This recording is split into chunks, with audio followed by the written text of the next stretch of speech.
Okay, let's get it. Jump start.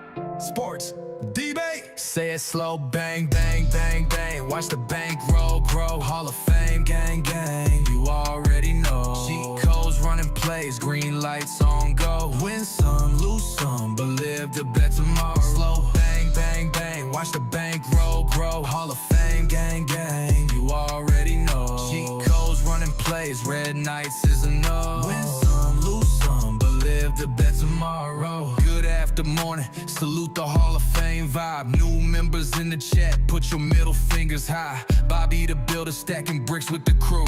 Cheat codes in the bank, yeah, we breaking it through. 5 plays lined up, 4 hitters on deck. 1 Hail Mary, 1 haymaker connect. We aiming for the green, stack the checks, respect.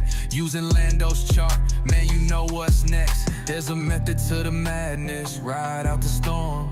Bankroll management keeps the pockets warm. Play it humble, keep it cool, that's the way we perform.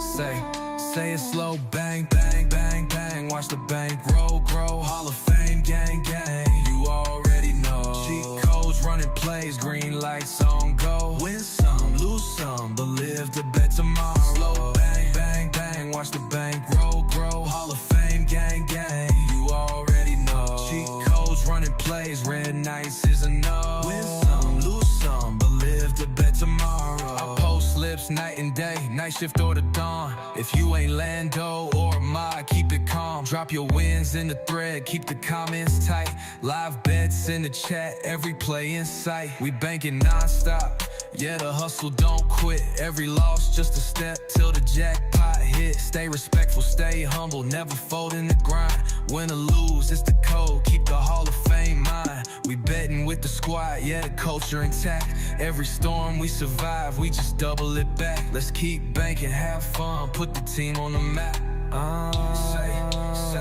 Say it slow, bang, bang, bang, bang. Watch the bank roll, grow. Hall of Fame, gang, gang. You already know. Cheat codes, running plays, green lights on go. Win some, lose some, but live to bet tomorrow. Slow, bang, bang, bang. Watch the bank roll, grow. Hall of Fame, gang, gang. You already know. Cheat codes, running plays, red nights is a no. Win some, lose some, but live to bet tomorrow.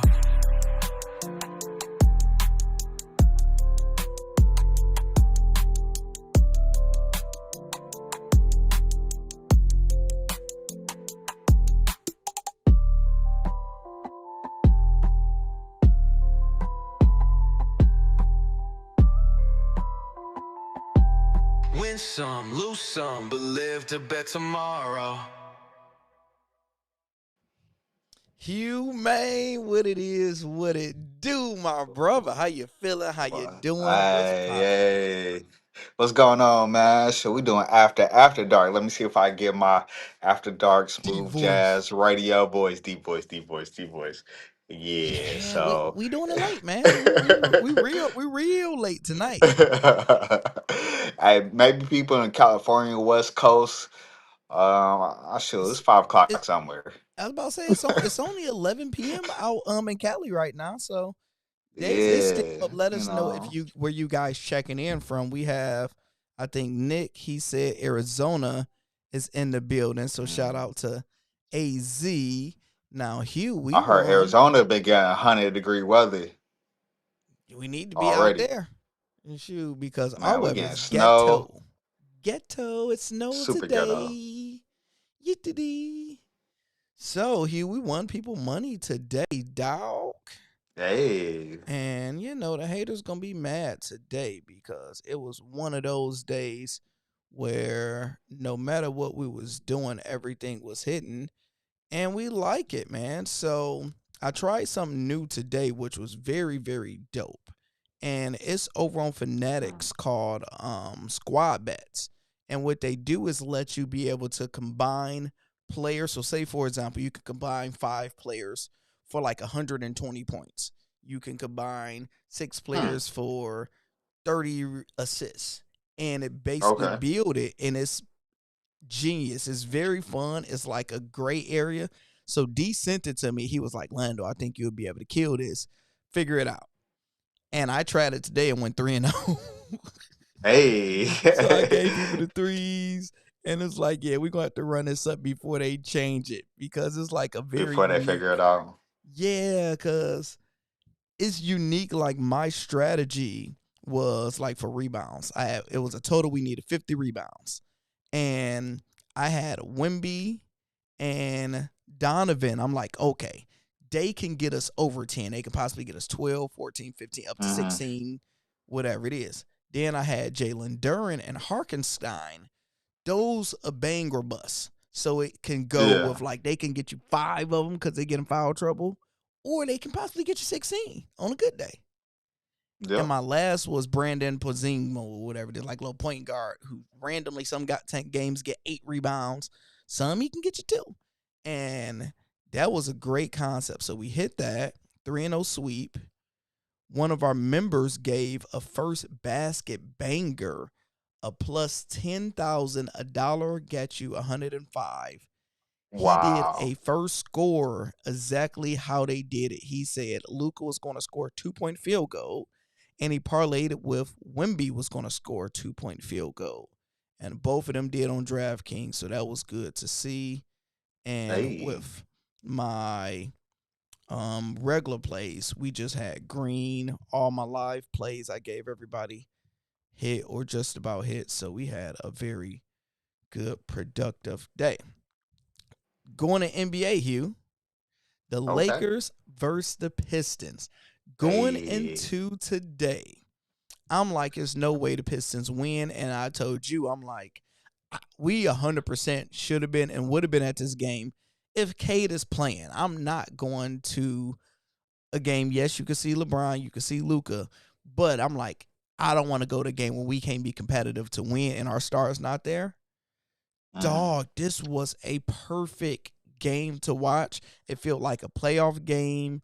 We won by 3. Shout out to us signing Danish Jennings, bro. He dropped a dirty 30 points and Mm. 8 assists, 4 rebounds. He was the MVP of the game. Clutch free throws. He went 4 from 4 from the free throw line. Luka did his Luka, and he had dropped 32. LeBron struggled. LeBron went 4 for 10. They probably lost because of LeBron, but LeBron was 1 rebound away from a triple double. It's crazy. LeBron struggled and Wow. almost triple double. Struggled to get a triple double. Shame on him. What's your thoughts about Detroit? We snapped their 9-game, or yeah, I believe 9-game winning streak. They've been hot. Detroit, the best team in the NBA. What's your thoughts about this without Cade? It's a few things. I know Vegas probably won this game because a lot of people bet on the Lakers to beat Detroit. It's a perfect setup. Without Kay Cunningham, they on this long winning streak, so they want to keep the money flowing, and they just like, oh, they're just gonna roll over Detroit because they got all their starters. They got the AR, the LeBron James, the Lucas. So just like they just gonna roll over us. Not so fast, my friend. We out here, man. Detroit. I don't know what it is. Sometimes people like LeBron, he probably didn't take a serious come out to Detroit. He didn't get his old man beat to sleep. He was just out here popping champagnes, maybe a little bit. Got out here, thought he can roll over us. Not so fast, like I said, man. We out here. All we need to do in Detroit is just hold on. That's it. Grab some hold Just on for dear life, baby. hold on for dear life. Grab a leg and just just hold on. You know what I'm saying? So you're gonna take some feet to the face. You're gonna take a couple punches. Just hold on to a leg because we out here getting jumped, and we can just hold on to this lead, which we're looking good. We're looking damn good, and then just solidify this number one seed, hold off on Boston. That's all I'm asking for until we figure out this Kate Cunningham situation. And you also is right with the Vegas because Luca didn't supposed to be playing this game. Luca got suspended, and because he got so many texts and doing all Mm, this complaining and Luca stuff, but they rescinded it and made it available for him to play. And basically, because mm. they knew this was a money game on Kalshi Hugh, before the game started, $3 million was already wagered on Goodness. this game higher. It was like triple of any other game today. And it's the first game, Detroit versus the Lakers. Everybody was Everybody, here for that. baby. A lot of money. So before we go more into the video, we got to do our promotions. We got to do some house cleaning. Y'all know we have Yes, sir. MLB coming up very, very, very soon. We about to have some fun with it. We hit a lot of bangers for everybody all year. Hugh got a promotion, HUE15, where you guys can get 15% off. And also with Kalshi. Y'all know my promotion, you get 10, trade 10. With Hugh, you can get 20, trade 20 with promo code Top Sports Debate, man. What you want to tell them people about this here? Yeah, man. So with Kalshi, man, if you want to trade over there, like you said, there's already $3 million in the Lakers versus Pistons and Kalshi. Once you sign up on the link below.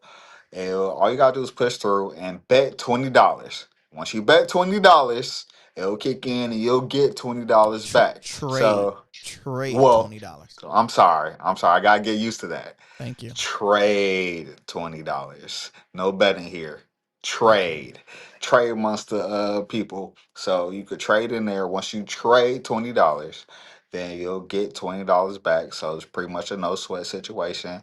And then you can use that to roll into other trades. And not just sports. You can do on movies, you can do on so many other crypto, so many different things. Check it out. Click the link below and put in your 20, put it on something that you might like. Random good one. I believe the odds are amazing for Gavin Newsom to run for president. When I was at the gym, I found out some research that he is starting a podcast. And for the governor of California to start a podcast, I think he realized how Trump got like that big push going on to Joe Rogan and stuff. I think he's like, yo, this is going to be a good move. And I think his percentage is at 21% on if he'll run on Kalshi. I think that's a gold mine because I don't think he's getting no governor's getting a podcast unless he's going to run, in my opinion. I think I think he was thinking about it last time, but it wasn't the right situation because, of course, how everything ended up. You know, usually they don't run against their own candidates, so it might be a good push to go forward. That might be a good bet for sure. You And I think mean, California, it's a big state. you think It's you'll a be lot able of to beat votes. Trump if you went against him? Yes. 100%. I mean, 100%. just by default, Free pizza for everybody. man. Yeah, free pizza. You mean just by default, not third term. But anyways, not to go so much. And Kalshi is so much other things that you could bet. Also, like I Trade. said, I do have another promo trade. I'm gonna Gonna get take you a it. few times. Trade. So, but on the betting side, There you we can go. also join the best sports capper in the world. Come join Top Sports Debate on Wop. You messing up? We had Green Day today. So type in HUE15. Remember, every time you see my face, I'm coming with the promo code. So I'm coming with this money. So type that in, and then you can choose whatever works for you: weekly, monthly, yearly, lifetime. So any membership that work for you. And on the weekly, you have 3 days for free before you can figure out if you want to dedicate it to it or not. So there we go. All right, Hugh, we get to talk about some hip hop. Hippity Yeah. hop to the hip hop that don't stop. Oh, you talking about that new Sexy Red song? He went, Yes. he went, With her and Shawn Michaels. yeah, Shawn Michaels. Yeah, Yeah. That Shawn Michaels walk, bro.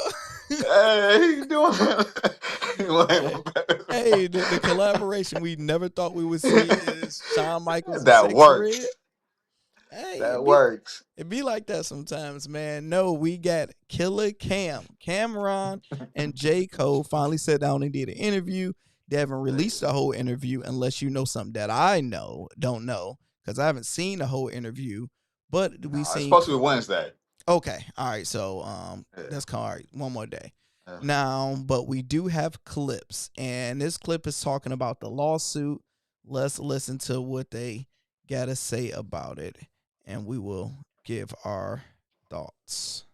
Let's get the elephant out the room. So, when you first seen the lawsuit, what was your emotion when you see Yo, I was like hurt, almost disappointed, like, cause I got so much respect for you, you know what I mean? Likewise. And I look at you like I know you are as a stand-up person. When a lawsuit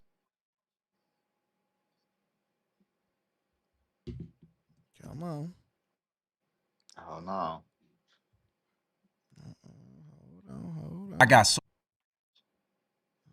Hold on. Let me refresh it. Man, this interview gonna do numbers, yo. Oh my gosh. Yeah, This might be his. It's not gonna be Cat Williams, but it's gonna probably be his biggest rated show or highest bro. rated show. Everybody is ready to hear this one. Cause he don't have an interview with nobody else with that. Not that I can recall. Especially post beef. Now he, the whole lawsuit thing with Cam. My goodness, yo, this is a highly anticipated and actually randomly, Cameron does pretty good interviews in my Yes, he actually does. like he Like, asks the questions that you want to know. and And he's he's not scared direct. to do it. He's Yeah. respectful. He's a very great interviewer. All Yeah. right, here we go. Let's see. We got a new clip.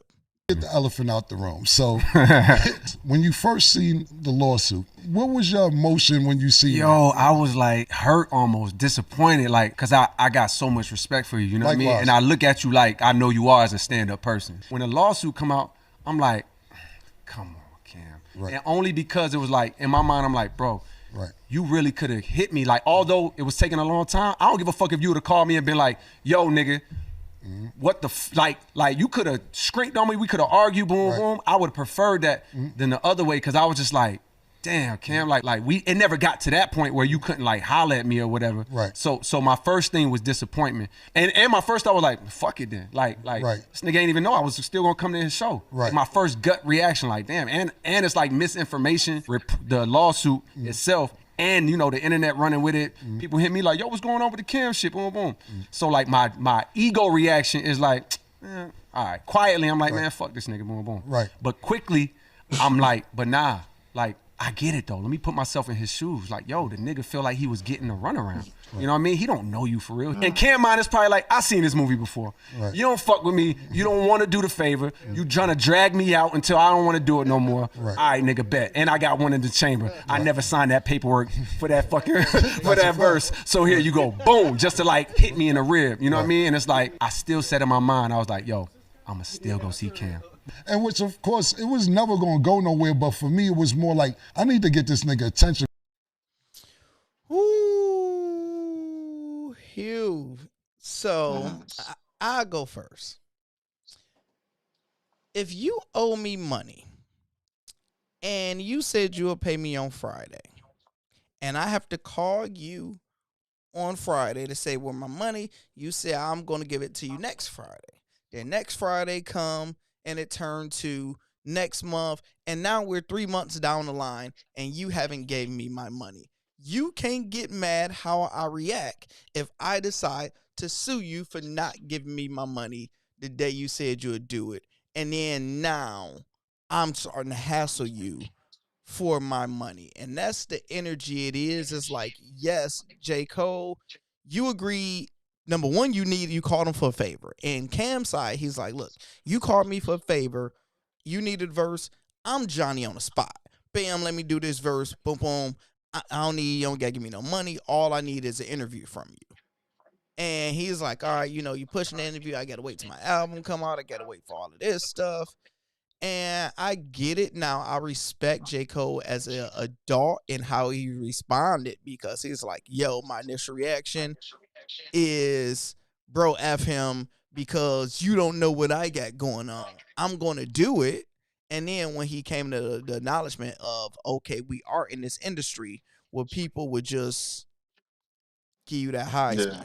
What's your thoughts? I mean, yeah, you hit it a lot on the head. Like it was supposed to be a favor for a favor, and according to Cameron, what he was saying before, he has hit him up, tried to hit him up directly, You know, they have talked directly and was still to run around, was still getting pushed down the line, getting pushed down the line. And now, after a while, you're going to feel like you being a little bro. And nobody wants to feel that way. You know, especially the way J. Cole is. Like, did he go superstar on me?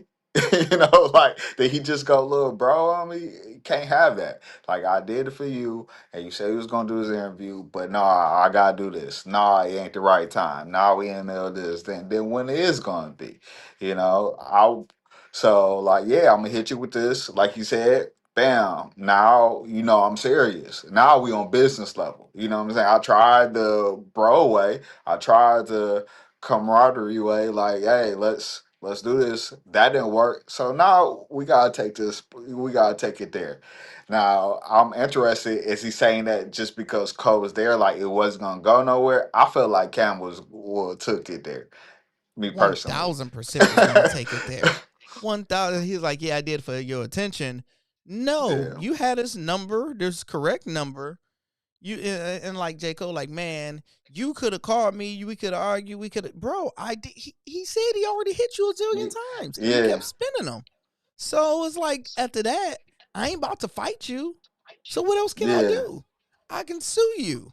And now, and my thing is, so let's say, because we about to speculate because we don't know because it haven't happened.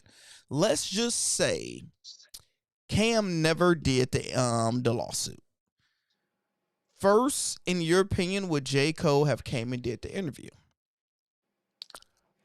It wouldn't have been as soon if he did do it. Yeah, I was about to say. I say he would have did the interview. I think he would Yeah. have been at his word. J. Cole, here from his side, he was just waiting until his album dropped and he had something to actually talk about. And now his album dropped, so I think he would have done the interview, but Cam, the interview wouldn't gave us the energy we needed because Cam would have felt disrespected. So he just their relationship just would have went sour. Versus him doing that lawsuit, and now the elephant in the room, we can joke about it, we can talk about it. I can tell you why now we can do this interview. Versus J. Cole thinking's everything okay, but you done spent me 8 times and made me feel like a little B. Yeah. And I'm doing this interview and now I really don't like you like that now. So and when two men get at the table, men is kind of simple. It could be a F you, and then we can get over it. Like you said, Cam, he's really good at interviewing. Like, let's handle this elephant in the room before we go through it. And that was the perfect question. And it was the answer that we needed to hear. yes, completely. It was a perfect question. And now we can get over it, right? Now there's peace. I respect you, you respect me, and we can go the rest of our careers, lives with that mutual respect. But we have to handle Just that know, part. if you ask me for a verse, Yeah. you know what time I'm going to be on. You ask me for a favor, just know you know what time I'm on. Because now, like how they said, you don't know me, you don't know fully how I roll. Now you know how I roll. So if you ask me for a favor, I want my money back on time. Yeah, that part. And we can kind of roll this over to the Ocho and ISO Joe, how they got over their situation, because now, like, they had to have that conversation. ISO Joe was like, hey, I need my 3 minutes. Yeah, I need to see you, which we know jokingly, but he was like, more on a serious note, no, you he's got to take joking, but he's accountability. serious. Yeah, it's like you got to take accountability, even though it seemed like, Ocho was kind of running away from the accountability. But ultimately, Joe's like, no, he wasn't having it. Yeah, he wasn't having it. He wasn't about it. taking the roll around. Let's talk about it, because we did that video and a lot of people in the comments was on Ocho's side. Man, if you get my kids, it's first my kids, my kids, and all y'all was wrong. Me and Hugh told y'all what it was. Yeah. It was what we said it was. And when Joe, he came, because I told y'all on the video, I was like, look, this game was popping. He spent about $15,000 to $20,000 for those seats. He probably had a plan where it was going to go to the Magic City that night. Like, literally, he was about to have a $30,000 night. He's told everybody Ocho going to be here. And for me to have to call you, for you to tell me you not coming, it's the most ultimate disrespect, Hugh. At 5:30 and the game starts at what, 7? Like, come on. What are we doing out here, So, yo? and my thing is where Joe, because people don't know some people energy. I know them down South Mm, Alabama boys.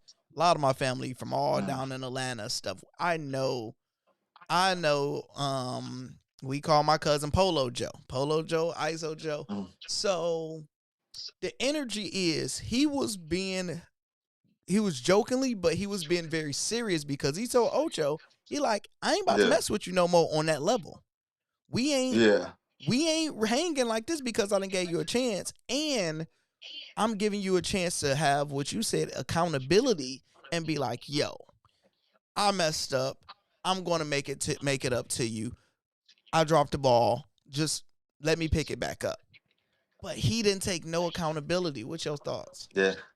That part. I honestly shout out to Unc because Unc stood on what he meant. Unc stood on what he meant with that whole situation. We gotta He give like, Unc hey, credit. When it come yeah, down to it, Unc stand on what he believed. When it came to Carissa Shields coming on there, the yeah, day before Ocho said Carissa can't beat no man. And when she came on the next day, Unc said you ain't gonna beat no man. And when it came to Carissa, he got the back pedaling. He ain't want to smoke. he was Unc Deion stand on it, Sanders, bro. boy. He's standing on it. That tail was tucked, so it was just he was backpedaling with that Cole Carissa thing, but Unc with this, it's uncomfortable, especially that's your main host, that's your co-host, ISO Joe's a third party, really. But he like, no, bro, that's not how you do business. And when Joe was on there, and he stood on it, he didn't backtrack, he didn't backpedal. He was He was petty, like, then he you was was extra wrong. He petty. was like, Like yeah, he he yeah, ain't care your feelings. He don't care about an uncomfortable conversation. He don't care about a yeah, disagreement because he felt you was wrong. Explain why you was wrong, and I don't care how you want to take it. You cuss, yeah, you can because most people when you cuss and we see you serious and it's like, all right, I'll leave you alone. He yeah. like he Nah. stayed on. Yeah, he stayed full speed ahead because Ocho tried to use the cussing to get him out of taking accountability. The oh man effing and all this other My stuff. kids. Outside his character.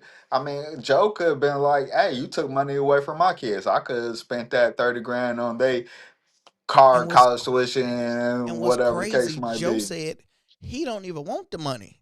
He wants your Mm. accountability. Like he like, cause me, Yeah. I would have been like, yeah, send me the money. But he was like, Yeah, right nah, now. bro. He said I could have took my barber. I could have. He could Yeah, have took he it. did take his barber. He did No, take his barber. no, I don't No, think he he. took him. You sure? He did take him. Yeah, because he ended up taking him.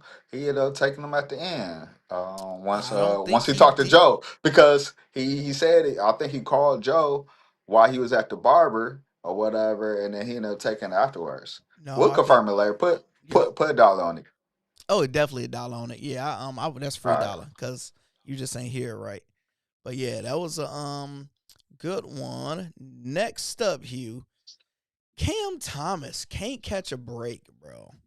I really don't understand how he went from the bum Nets to one of the worst teams in the NBA, and you get away from them. And then you went to the Milwaukee Bucks, which I was kind of upset because I wanted the Pistons to get another score.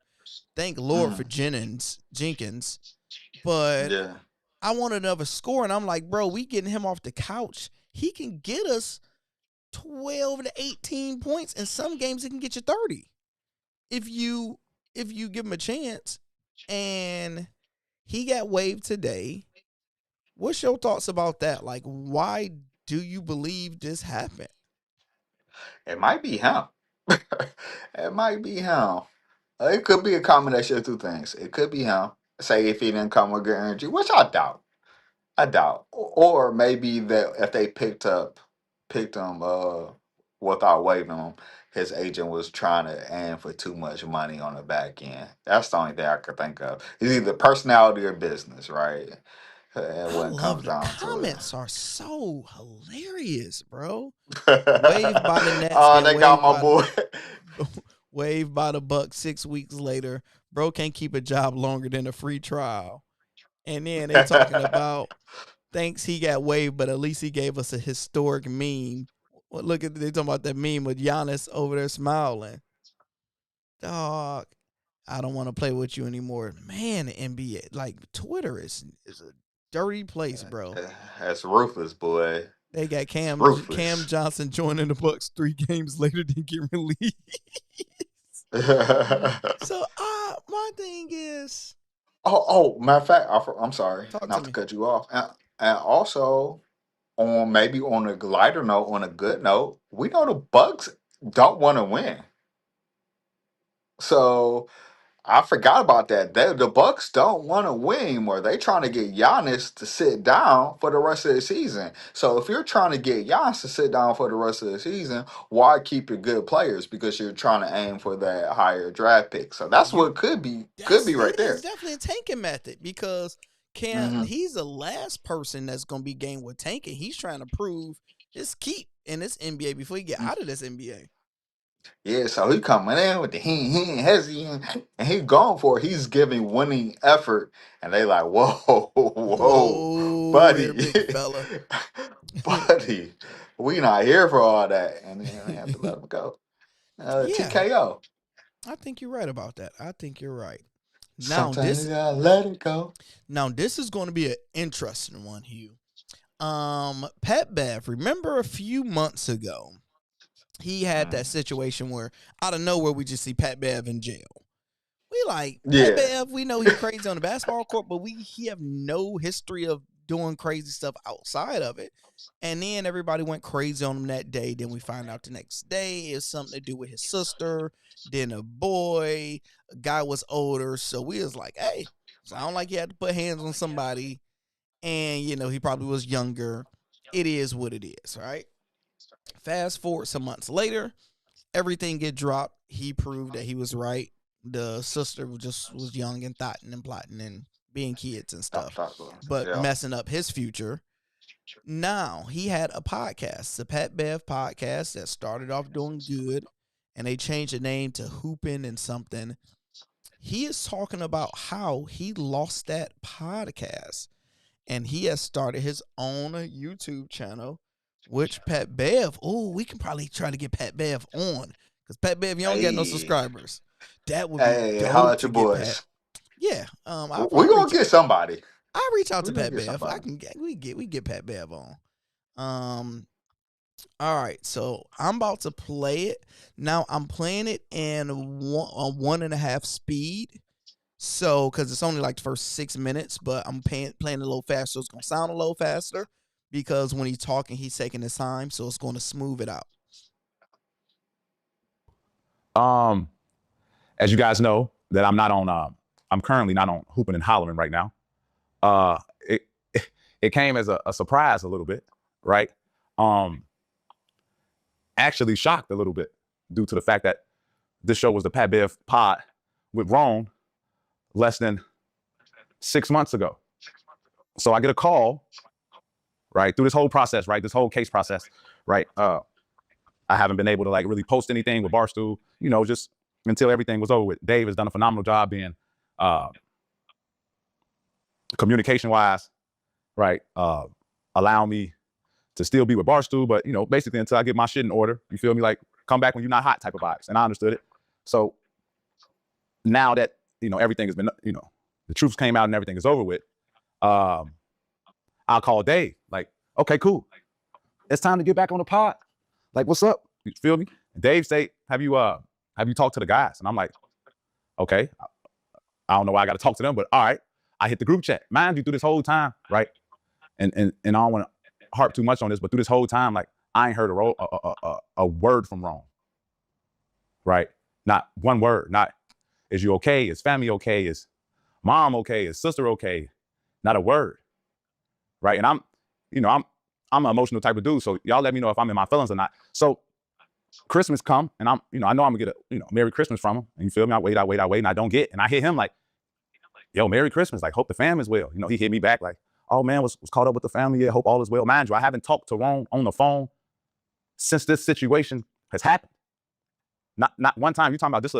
Like me and Rome go deep. Like, you feel me? Like, I was there when his kids got baptized. So like, excuse me if I feel some type of way, right? Not from Barstool, just from the homie. This was the Pat Bev and Rome. We got 278,000 subscribers together. We got a YouTube plaque together. You feel me? So like, this is my dog. Like, I thought, like, you feel me? This is my dog. So I hit the group like, yo, I'm back, boys. I'm ready to work. You feel me? Like, man, stuff is past, man. Y'all been holding down. I'm ready to get back to work. Ron reached out to me, man. I know you're glad this is over. This. I'm like, all right. It's okay. When do we start? And then they go quiet. And I'm like, they like, have you talked to anybody? I'm like, talk to anybody. Like, I talked to Dave. Dave say, have I talked to y'all? I talked to y'all. Y'all tell me, have I talked to somebody else? So me and Dave get on the phone. And Dave, shout out to Dave too, man. Solid dude since day one. Like from him finding me into where I am right now, media wise, he's been a phenomenal, right? I talked to Dave, and Dave hit me like, yeah, the guys wanted me to reach out and tell you that they want to keep going how the party is now. You've been gone for 3 months, and they want to, just keep that going right now. And I'm like, what guys? Like, what guys are you talking about? Like, he's like, the guys from the pod. And I'm like, why are you telling me this? Like, why hasn't, you feel me? I'm talking about producers. Like, I'm talking about I got people who produce the show currently. I had them sleeping on my couch in my house, bought them beds, had my chef cook them meals. Like, I still ain't heard from them. Excuse me if I feel some type of way, y'all. Excuse me. Y'all let me know if I'm wrong. You feel me? I'm wrong a lot. But I'm a real dude. So y'all let me know if I'm wrong or not for feeling this type of way. I say, Dave, why are you telling me this? Like, why ain't nobody from the pod like telling me this? Yeah, they told me to reach out to you. Right. And I'm like, okay, so what you saying? Like, what you saying? I'm just saying that guys don't want you on the pod. I'm like, but we was just doing numbies on the pod, right? We was me, J. Will, Wrong, first episode, 119,000, second episode, 94,000. Like, you feel me? Like, we've been doing numbies. Like, I say, all right, cool, right? Cool. And Dave told we chop it up about 30 minutes, right? We hang up. I hit Wrong, text him. Like, damn, dog, like, you could have warned me about the bullet I was about to get, right?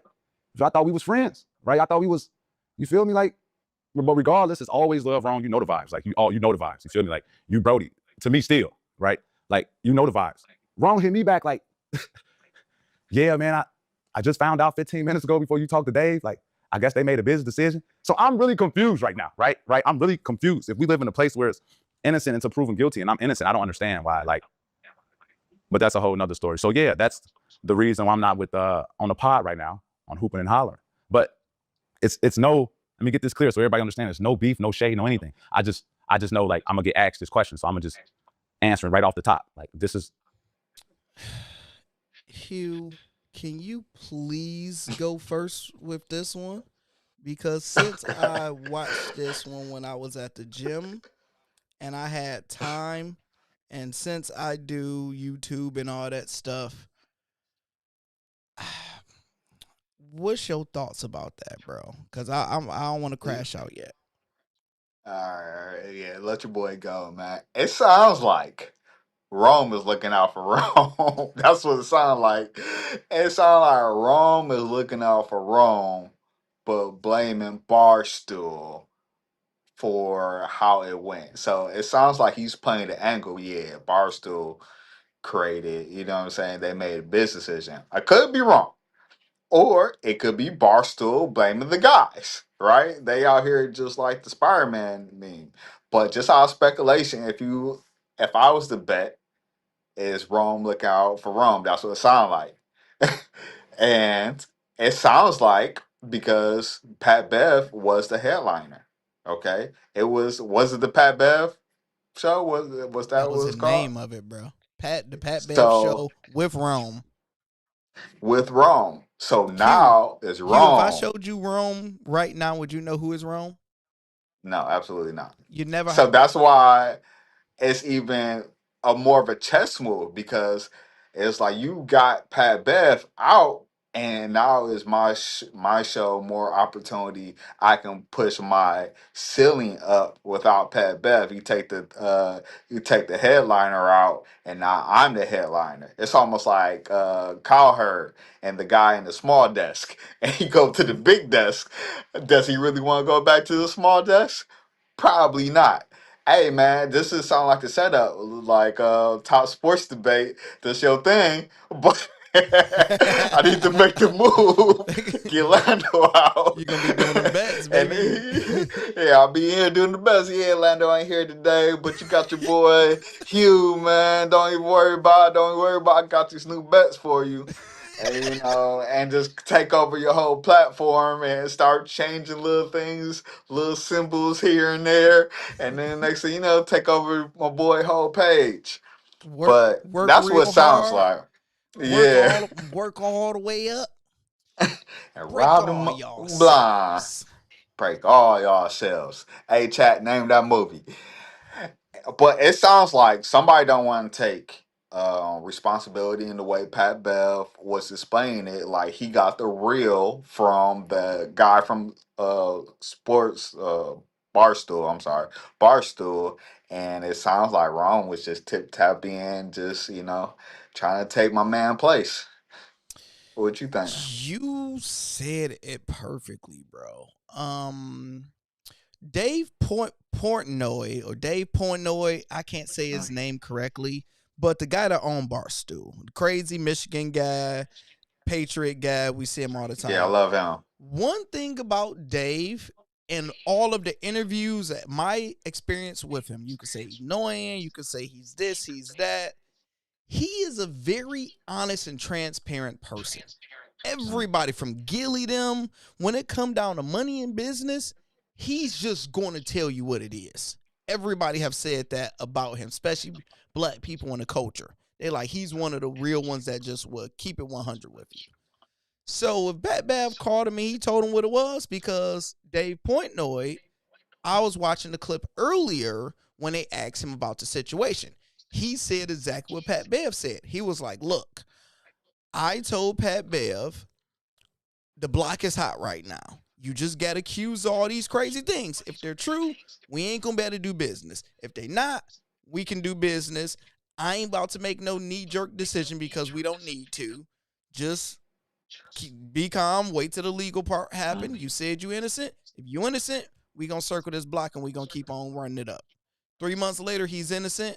He called him, and now you hearing this. Now, the problem with Rome is, Hugh, I don't know who Rome is. You don't know who Rome is. This is a young white boy that he hired. Now, Pat Bev put you on. Remember, because you don't exist without him. Due to his name, he's in the NBA for how many years he played? Over a decade. Was just in last year. So he's a NBA name, controversial player, and he know how to speak and articulate himself and with debates and stuff like that. So he done brought this platform to 200,000 subscribers. And it looked like Pat Bev was playing checkers and Ron was playing chess. Because everything you said, where he's like, all right, Pat Bev, you done did all of this stuff. And that was in his mind the whole time, because if me and you boys, Hugh, and you get charged with the most craziest stuff, we don't know if it's true or not, you get charged with that situation.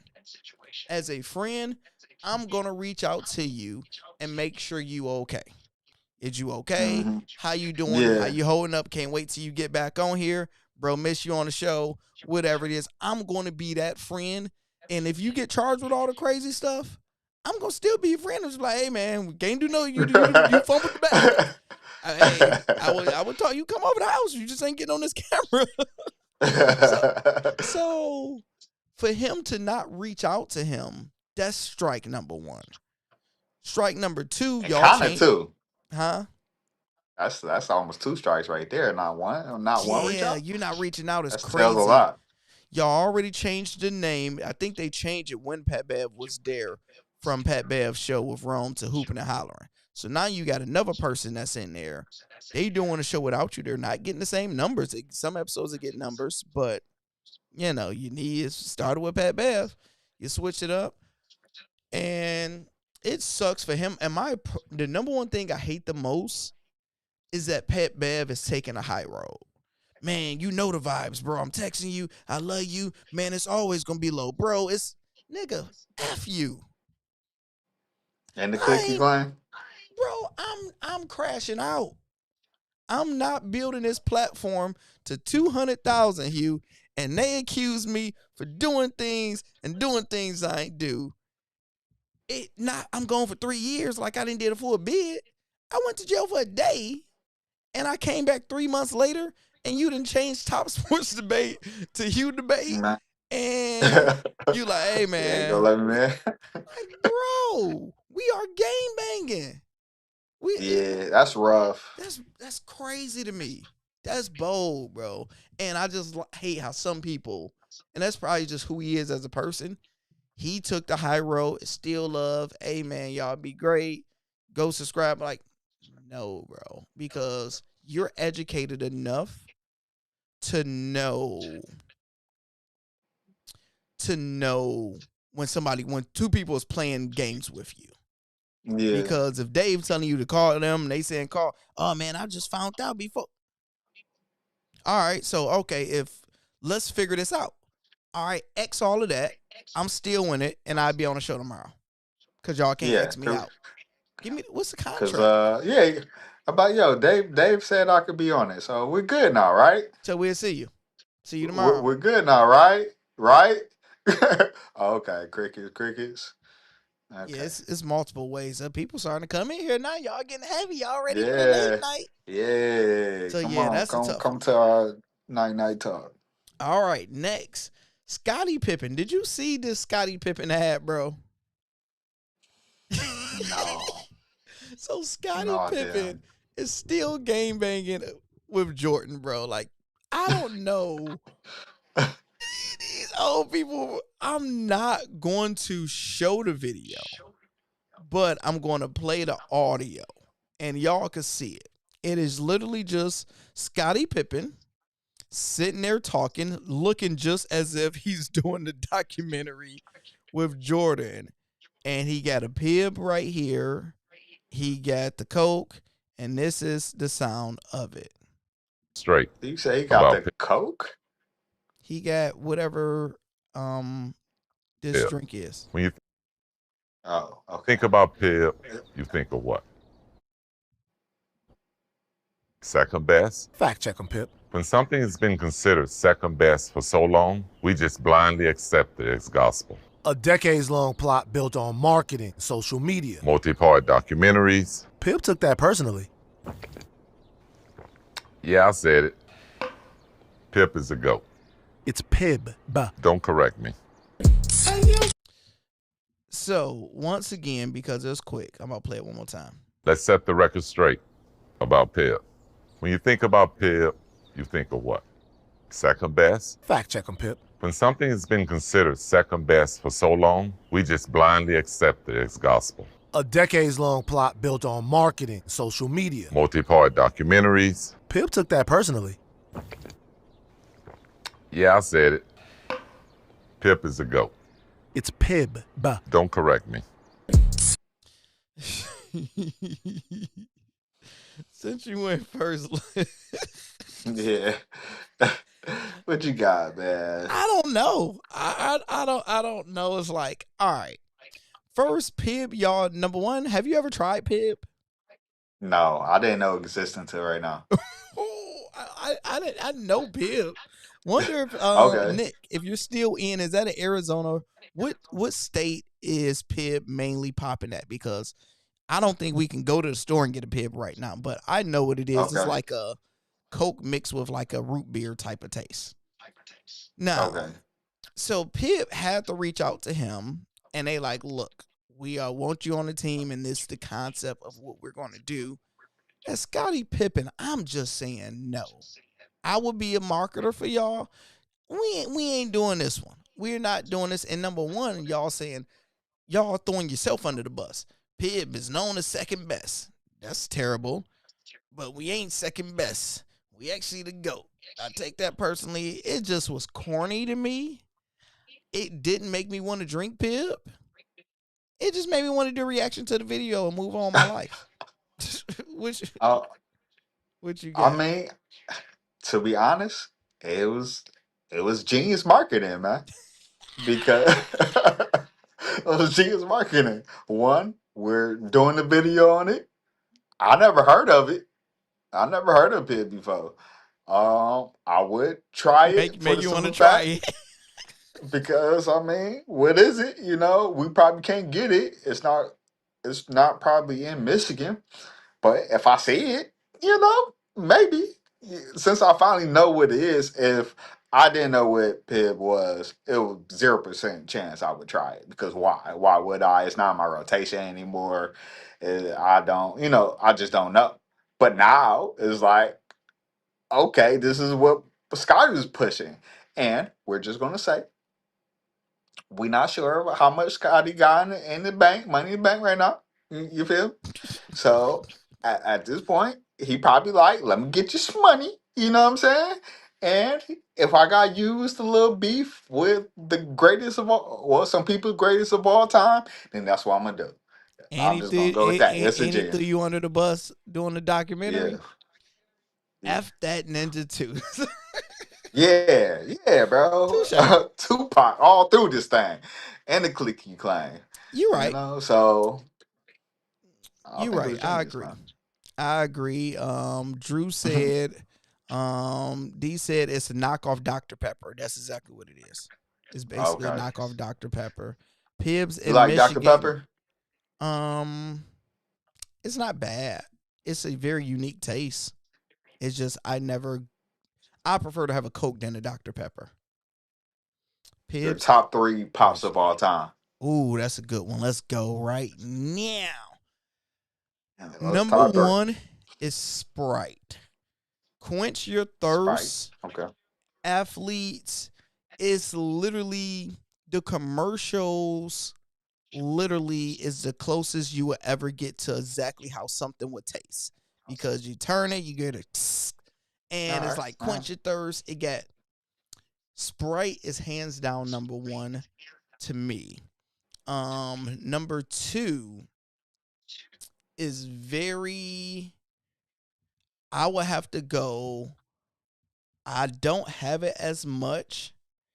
It is Orange Fago. The Orange Okay. Fago is Love orange soda. Kale love orange soda. Is it Is true? it true?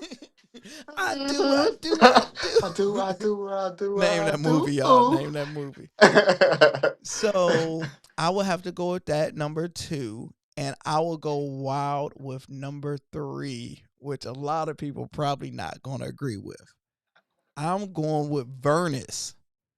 Vernus is, Burners? yes, Vernus is a crazy. It's consistent. It's like when you're sick, just have some Vernus. It's Oh, so you saying it's burners. You saying Vernus. I'm like, Vernus? nigga, you know I'm Yeah, hood, brother. man. You know my pronunciation. My pronunciation, Vernus. cuz ain't That's always what right. mom used to call it. Vernus. Get you some Vernus. Yeah, how you Boy, say get you it? some Vernus. How I supposed Verners. Verners? Oh, I never call it Verners. Yeah. Oh, that's wild. I was some 8 That's years old on wild. knowing the correct way how to say it, man. Shit.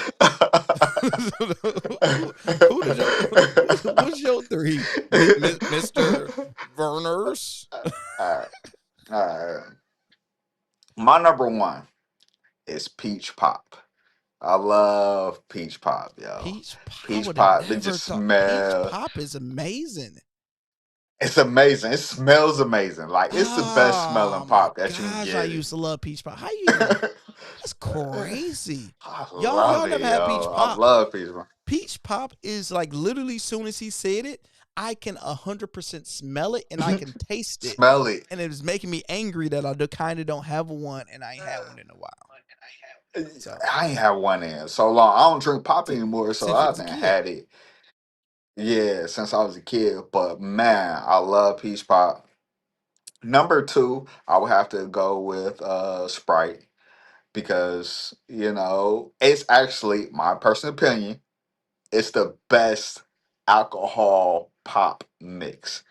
that's what I mix with my And matter of tequila. fact, yeah, it's good with tequila. It's good with dark. It's It's good good with with everything. cognac and stuff. So it's the best alcohol to pop. Universal mixer. Yeah, universal mixer. I use it with my Long Island's. I'll be like, instead of Coca-Cola, I'm like, man, put some Sprite in that thing. You feel me? Which I've been still dry this whole year. Anywho, How long you ain't for had pop number, since you had alcohol? yeah, I probably haven't popped this whole year either. Ooh. Yeah, yeah. And my number three, I'ma go. That Vernus was a strong take. That was a great take because when you are sick, Vernus just is something about it brings you And back. it's So you're nothing not wrong close with to the that. taste of it. It's either you Yeah, love it or hate it, and it's so dominant. You get mad if you get like a ginger ale or Canada Dry or something yeah.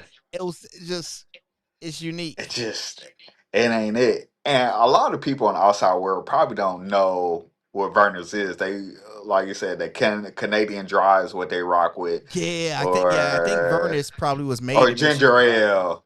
Yeah, ginger ale is more they thing. So to the people that's watching, ginger ale and Michigan, we call soda pop. So if y'all don't know what we talking about, we call it pop out here in Michigan. Y'all wrong. We're not. Argue with your mama. I love rock and ride used to be my stuff back in the day.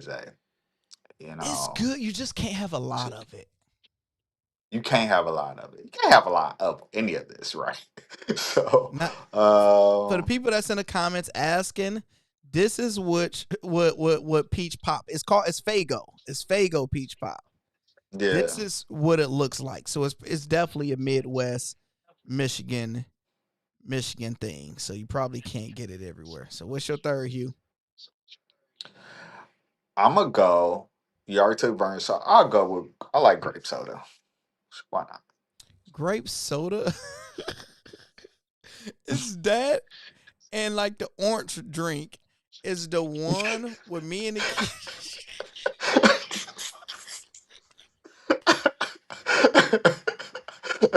I don't want to get demonetized of just saying too much, but your saliva just hang long whenever you have that. Pause. You Yeah. just gotta put pause in there. Hey, yo. Pause. You know, Oh, Rock the and Ride is solid too. The Midwest probably don't know about the Rock and Ride. Only chat know going about the Rock and Ride. crazy. Um, Mhm. we have Dwayne said pitch black Mountain Dew. I forgot about Mountain Dew. I now You ran. Okay, you know hold what on, put me Hugh. off on the do? Hold Oh, go on, ahead. Hugh. The best fast food drink have to be. I'm saying Baja Blast. Mm-mm. I know who's No, number. I know who's number two slash number one. you know what I'm about to say. Oh, you know what I'm about to Make say. McDonald's. Orange soda from McDonald's. It's Nothing the most better than orange refreshing. soda. It's the most refreshing drink you'll ever have in your life, and you Not even still close, always need y'all. more. You never get You your you your your your your your your thirst thirst quenched. quench. Your thirst It's like quenched. it's Pause. literally you We just drink gonna it put a so pause in fast. there somewhere. You say what? Just gonna put a pause in there somewhere. Let's No. see. Must be up north, a Midwest thing. Never had peach pop. Mm, Um. it's Oh, we amazing. forgot about Crush. Crush is a good one. Crush having peach Crush, pop. yeah. That's real good. I mean, but Crush, I'll put with orange Yeah. pop. Oh, matter of fact, I did have pop this year. I had Canadian. No, it was ginger ale, but it was cranberry. It was good. It was amazing. Yeah, I be seeing those at Myers and stuff. Yeah, no. Yeah, So it was good. next up, Hugh, JSN just got paid allegedly. This is what Adam Scheffler saying. Offensive Player of the Year and Super Bowl champion Jackson Smith, Nick and Jigbia reached No, agreement. no, we're just gonna call I ain't about to do the the nigga, but they, rude self. Everybody know his name. Ain't no nigga. Reached agreement with the Seattle Seahawks on a 4-year, $168.6 million contract extension that now makes him the highest paid receiver in NFL history. The deal averaged $42.15 million per year, include over 120 guaranteed, both setting records for any receiver. What's your thoughts about that? Is it worth it? If it's not worth it, what you got, my dog? Uh, Nah, man, it was worth it, man. He was unstoppable when it came down to that run, when it came down the stretch, when it came down to that playoffs. We all knew it was gonna go to. They stopped him in the Super Bowl, but he got a little injured. And it's a Super Bowl, so they threw everything in the kitchen sink at him. So it was what it was. It was a boring Super Bowl, but I digress. Yesterday price is not today's price, so he was going to get it. He deserved it. It's not that he's the best receiver in the league. It's just was his turn. So yeah, man, give him the money. Yeah, I agree. It's like you can try to hate on him if you want to. We can be like, hey man, what he did this year and the growth from the year before, he started doing good. And this year, this is your first year with Sam Darnold. You don't have Patrick Mahomes. You don't have Lamar Jackson. You don't get no Tom Brady. You got Sam Darnold. And his over under every week was like 101.5. We ain't seen that ever. If you think about it, Hugh, think of when we was betting on NFL this season or last season. His over under was 98.5, 100. It That's didn't a even make fact. sense. And you were still taking, if you like, man, this is too high. He was getting 90 in the first half. Yeah, He was covering one pass, 80-yard pass. You like, come on, bro. If you went against him in fantasy, you was just praying that he ain't score touchdowns. So you got to pay They that had man. him, bro. Man, the winner of The our one fantasy had him. the person who won the league had him. So that Yeah. tell you And he everything. probably got him in like the third, fourth round or something like that. Mm-hmm. So that was definitely a steal. Yeah, you gotta pay them, and the best thing is the smart teams pay these boys early. The longer you wait to pay, the more it's gonna cost you. You know you gotta pay them. Yeah. Don't do the Jerry Jones. Pay that man early because y'all, as crazy as it sounds, they're gonna probably end up saving money from 3 years from now from not trying to franchise tag them or do any type of dumb things. So That I part. like it. Salary cap is gonna go up. You probably gonna put more games on Netflix, more games on Apple TV. So the price is gonna go up with NFL until further notice. And also, how much do you trust Sam Darnold without him? You know, like I don't. exactly. All right. Next up, speaking of contracts, the WNBA, the ladies are getting paid, young. Get paid. Get paid, young woman. Get paid. The WNBA minimum salary, Hugh, has went from 66,000 to 300,000. Me and you right now make more than a WNBA player, Hugh. They would need to borrow money from us because Goodness, that's wild. $66,000 league minimum. Now I'm going up to 300,000, and now you got the Supermax. And y'all know who's going to get the first Supermax. It will be the zillion-time MVP, Mrs. Bam, Adebayo. Asia Wilson. Las Vegas Aces will sign Asia Wilson to a new Supermax contract of $1.4 million as soon as possible. And now, Hugh, the average salary of ladies will be around $600,000, and they will be able to make a lot more money. What is your thoughts about that? Do they? And we're gonna say your thoughts. And do they deserve it?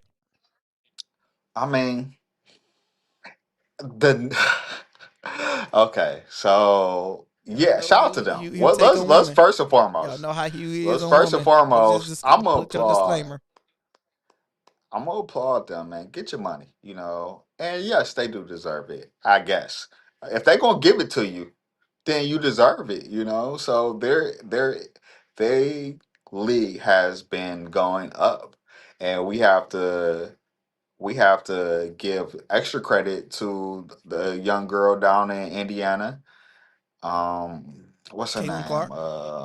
Kaylin Clark. You know, they was going in on her, but she pushed the number for the league. You said Miss Bam, yeah, she's their goat. She probably is the goat up to this point. She's the MJ right now. We have to give it to her, and yeah, they deserve it. If that's what they negotiated, then they absolutely deserve it. And I also am happy because maybe that can stop them for some of them going from overseas to make up the difference from the money that they was missing, especially in times like today. It's mixed shaky out here overseas. So, Seen what we happened to Brittany Griner had when she went overseas. yeah, yeah, when she was over there, they try to still keep her there. So, if they can stay home and make a decent, solid living, man, I'm all for it. I'm all for them getting their money in. There we go. Shout out to the ladies. I'm so happy and so proud for them. Mhm. So first, I will say, do they deserve it? Hell no, they don't deserve that much money. They don't You generate talking it. They, about me? they don't, man. Come on, brother. No, they don't deserve it. They don't generate enough money, and their value of the bottom line, the math don't math. But like somebody was watching earlier said it perfectly. It's not what you worth, is what you negotiate. There we go. That's And what I'm they saying. negotiated their worth higher. They played their cards perfectly. Like Hmm. I get them 120% credit. Even if I don't have to feel that y'all was worth it. It don't matter. You guys felt you was worth it, and Hugh, how they negotiated because they was getting so little pennies. All of these new owners that just bought these WNBA teams, we got the expansion. They seeing this growing. The woman was like, "All right, y'all don't want to pay us. The season coming up, what, in a few weeks, a month? We're not playing. And we're serious because That, we can go do DoorDash and Uber Eats to make the money we was making. So yeah. good luck with buying you that new team that you just bought. You ain't about to make no money on it because we ain't playing." That's an And excellent point. talk to I me. think that was the biggest leverage that they had. It was if they would have did this prior to the expansion, then they might not have got the same numbers. For the simple fact that these owners came in to the league and they put the money down on these suspension teams. Now you got these other people looking, like, hey, what we doing? What I invest my money into, and then they had to show up for them, which Yeah, Detroit supposed to be one of them. yeah, and like, yep, Detroit getting the team. You have to. They played it so smart, and was the crazy thing is if they took anything less, Hugh, 5 years from now they're going to be under. Probably 3 years from now they're going to be underpaid, and they will look Hmm. idiotic. Where it would be like a slave type labor when you see where WNBA is going, and now you do the expansion. In 5 years from now, all of these deals, they can be like, y'all negotiated this Uh, contract. Y'all should have, huh? I don't like that. I don't like the S word when it comes down to people getting a lot of money. Hey, it's come on. It's a different form Hey, of it. It could be a different form when you work nah, it this. ain't even close. And, and you get and you getting 60,000. Man, when you Hey, supposed to be getting a man, million, it's tough. it's So tough, it's but they ain't slave definitely, though. yeah, ain't no slavery. It's You slaving can't labor though. compensate it. Slaving. I didn't say slaving labor. There we go. Labor. Well, you working less and not getting as much. And I look at it where it's like, Undervalued, huh? undervalued. There you go, There Hugh. we There go. you go. And and it's like, see, you didn't throw me off what the hell I was Yeah, saying. yeah. What I was saying, All right, Hugh. bring it back. Bring me You were back. What I was saying saying. that they out here getting this money now. They was under if they would have waited or if they didn't negotiate now 3 years later, then they would have been All undervalued right, and there it'd we been go. working for So pennies that's a so dollar. yeah. So them not doing that them not taking less 5 years from now, they would be in the worst situation of it. Now, my question to you is, how much of a percentage do you put on Angel Reese or Caitlin Clark? Because everybody want to say, hey, this happened because of Caitlin Clark. I want to get your thoughts because of the Caitlin Clark effect. If you gave her a 80%, percentage of this happening because of her? 75%, easy 75. Jeez. And I'm just being nice, to be honest, because Caitlin Clark and Angela Reese, we said it before, they're the magic and bird of this whole situation. No matter how much the girls want to buck at it, but in the Rock voice, you're welcome. Like, we're getting to this money. They made us, or the outside, the casual fan, not even the casual fan, the people who just didn't watch it, pay attention to it like they did. Our homegirl, which we love, what's her name? I don't know. Car keep on Miss Bam out Asia Wilson. in Las Vegas. Aja Wilson, we love her, but she don't move the needle like those young girls. Once they came in, she's a hell of a player. She she's killing it. Don't get me wrong. She deserves all the MVP. She deserves all the money. But sometimes you just have it, and sometimes it's the situation and the draw. They pinned these two girls together, right or wrong, since college. And All right, it said click to resume. Hold on. Oh, if this just let us get back on, it's gonna be hype. It say click to resume. If you guys can hear us right now, press 1. Press 1. It said click to resume. Let's go. We back. Same live. oh wow, Same, like, yeah, like, man, so you did the you froze up and you did the Hugh. And I'm talking smack like, yo, Hugh didn't his phone didn't die. And then it completely was like, you're offline. Do you want to say video? And just for some reason, I don't know if the power flickered and my Wi-Fi just completely went off. So I had to go downstairs, reset it.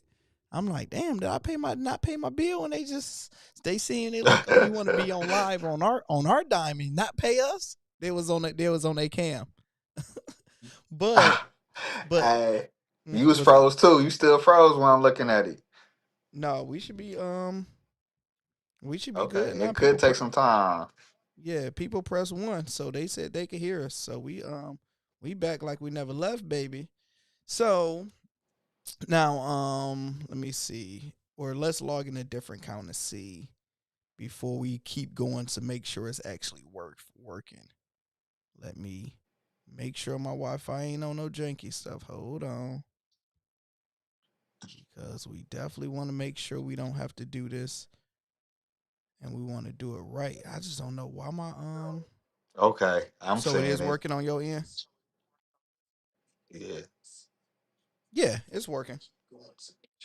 And yeah, everybody stayed in here. You guys are warriors, y'all. Let's go. Y'all yeah. We stayed in here, appreciate bro. y'all, All cause I right. was cooking, man. So was you talking or oh yeah, you was talking because you was talking. All I right. was So talking. we was talking about the WNBA and we're talking about the contracts. And okay, I asked you the question: is it Caitlin Clark? Is it Angel Reese? Whatever it is, you said it is 75% at least Caitlin Clark, and you was explaining why. Continue on. Yeah, it was like I say, it was 75% Caitlin Clark and Angela Reese. I'm gonna put her in there too. Like I was saying before, they was putting these girls against each other since college, and they was doing the whole Larry Bird to Magic thing to them. And America did what America does, and they ate it up. People chose sides, right or wrong. They chose sides, which one they was gonna stand behind. They made one a villain, made one a winner. They manipulated the whole storyline every single way, every single drop that they could, and it worked. And what helped also is those two girls are actual ballers. So I will give them credit of to their actual skills. Clayton Clark came in this thing and lit it up. And Angela Reese, I think she averaged almost a double double for a good stretch of time. They came in and killed it. And these girls, they're coming in with a different swag. But they was I believe those two was the two that popped the lid open. They brought the casual fan, not even the casual fan, just people who just want to tune in to the storyline of what they got going, and it worked. So I go more of it's 60% Caitlin Clark and 40% Angel Reese, and it's a marriage. You don't get one without the other. You do not. If it was just Caitlin Clark came into the league, she wouldn't have changed it enough. If it was just Angel Reese, she wouldn't change it enough. Like you said, during America, the time we was having, I don't know what was going on, but it's just always going to be a black and white thing. Always it was Magic, and then it was Larry Bird. And this was the Magic and Larry Bird moment with Angel Reese and Caitlin Clark. Angel Reese, she's playing down south LSU. You got her Kim Pokey or whatever her name, Moki.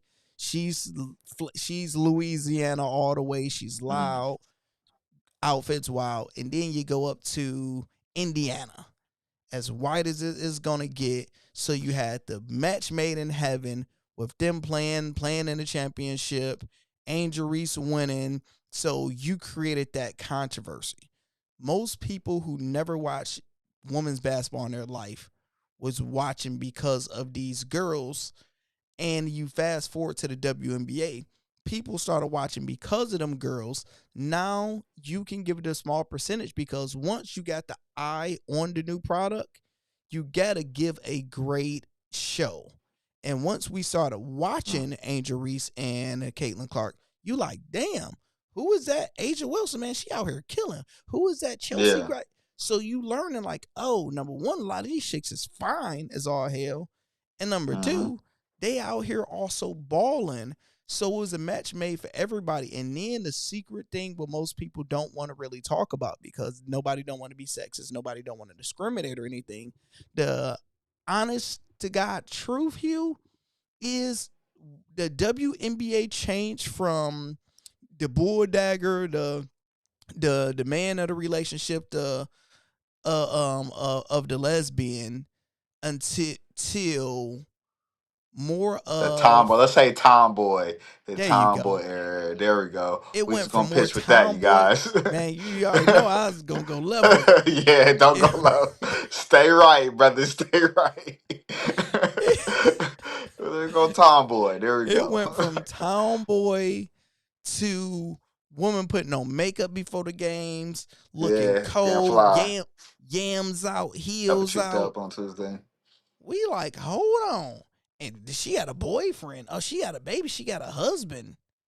All right, let me go follow her on Instagram. You ain't never went to go follow the chick, WNBA player on Instagram until these last two seasons. You like, yeah, some of these ones. You seen what happened to my man on the Chiefs? He crashed out Oh, literally it for them crashed yams. out. Crashed out Man, literally. So man.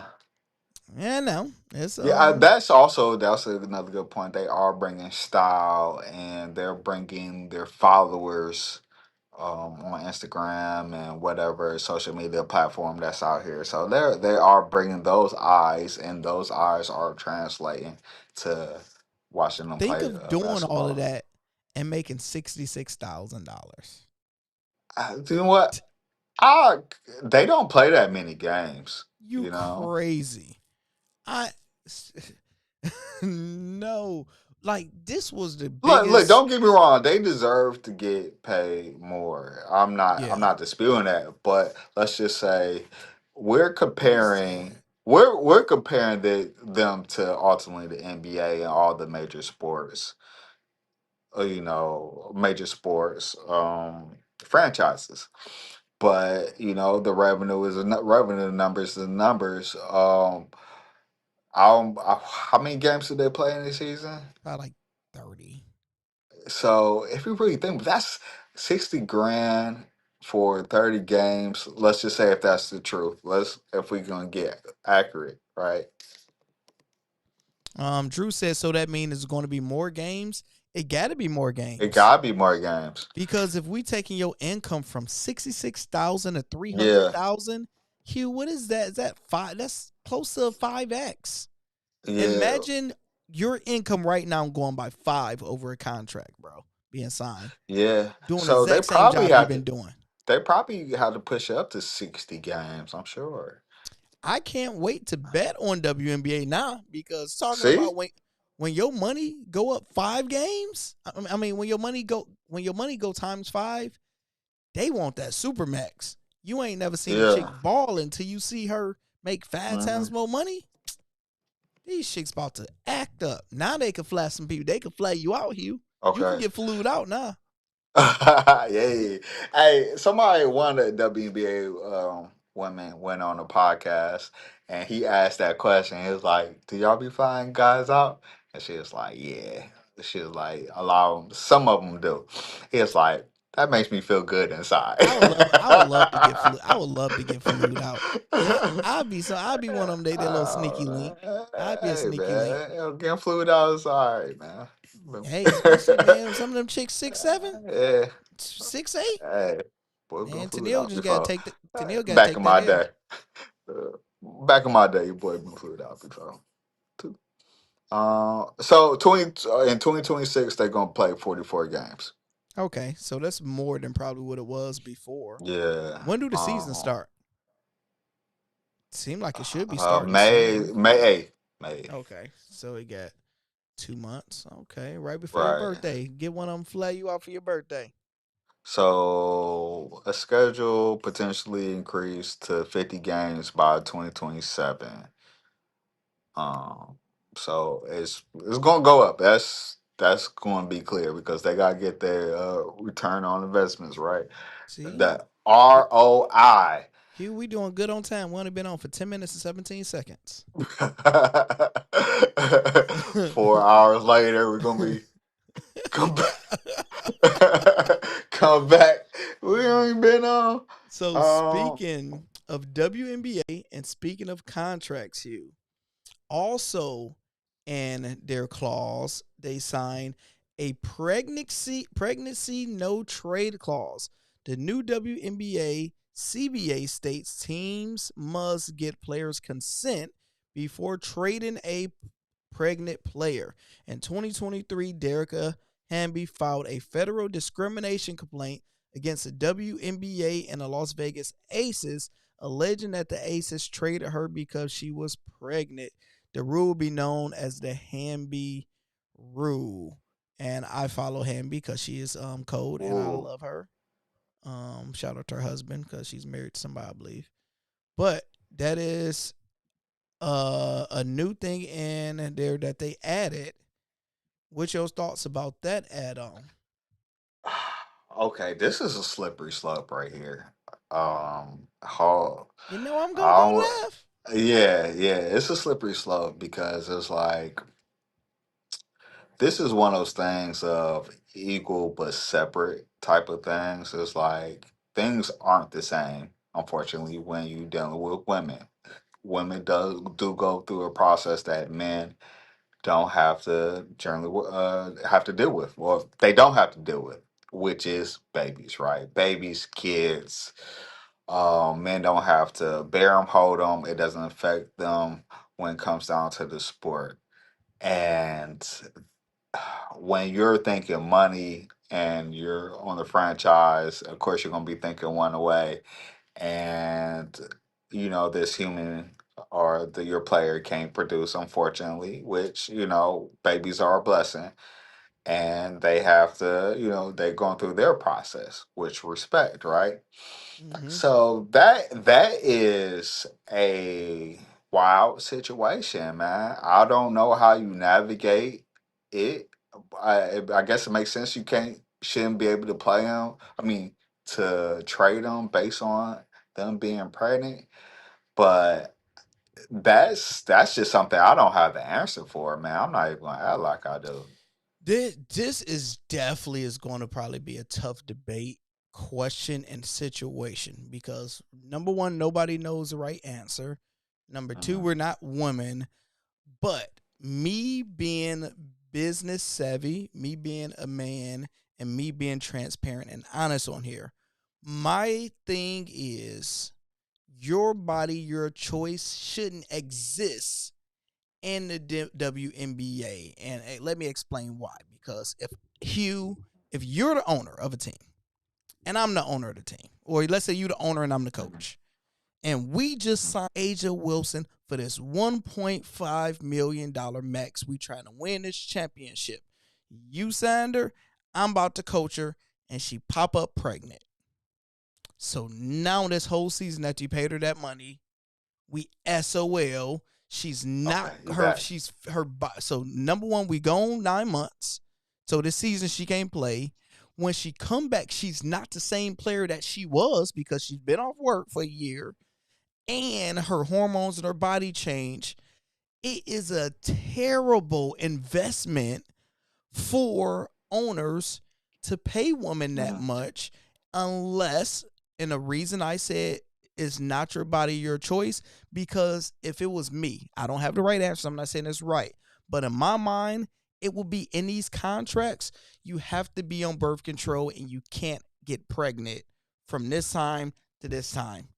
And that's not the right answer. But what you gonna do, Hugh? Yeah, that ain't the right answer. That's not. I don't. But I understand what you're saying. I mean, you can't. Of course, that's almost like with the shot. You can't force people to do certain things They when it comes did. down to it. They forced all them NBA players to get Um, them shots.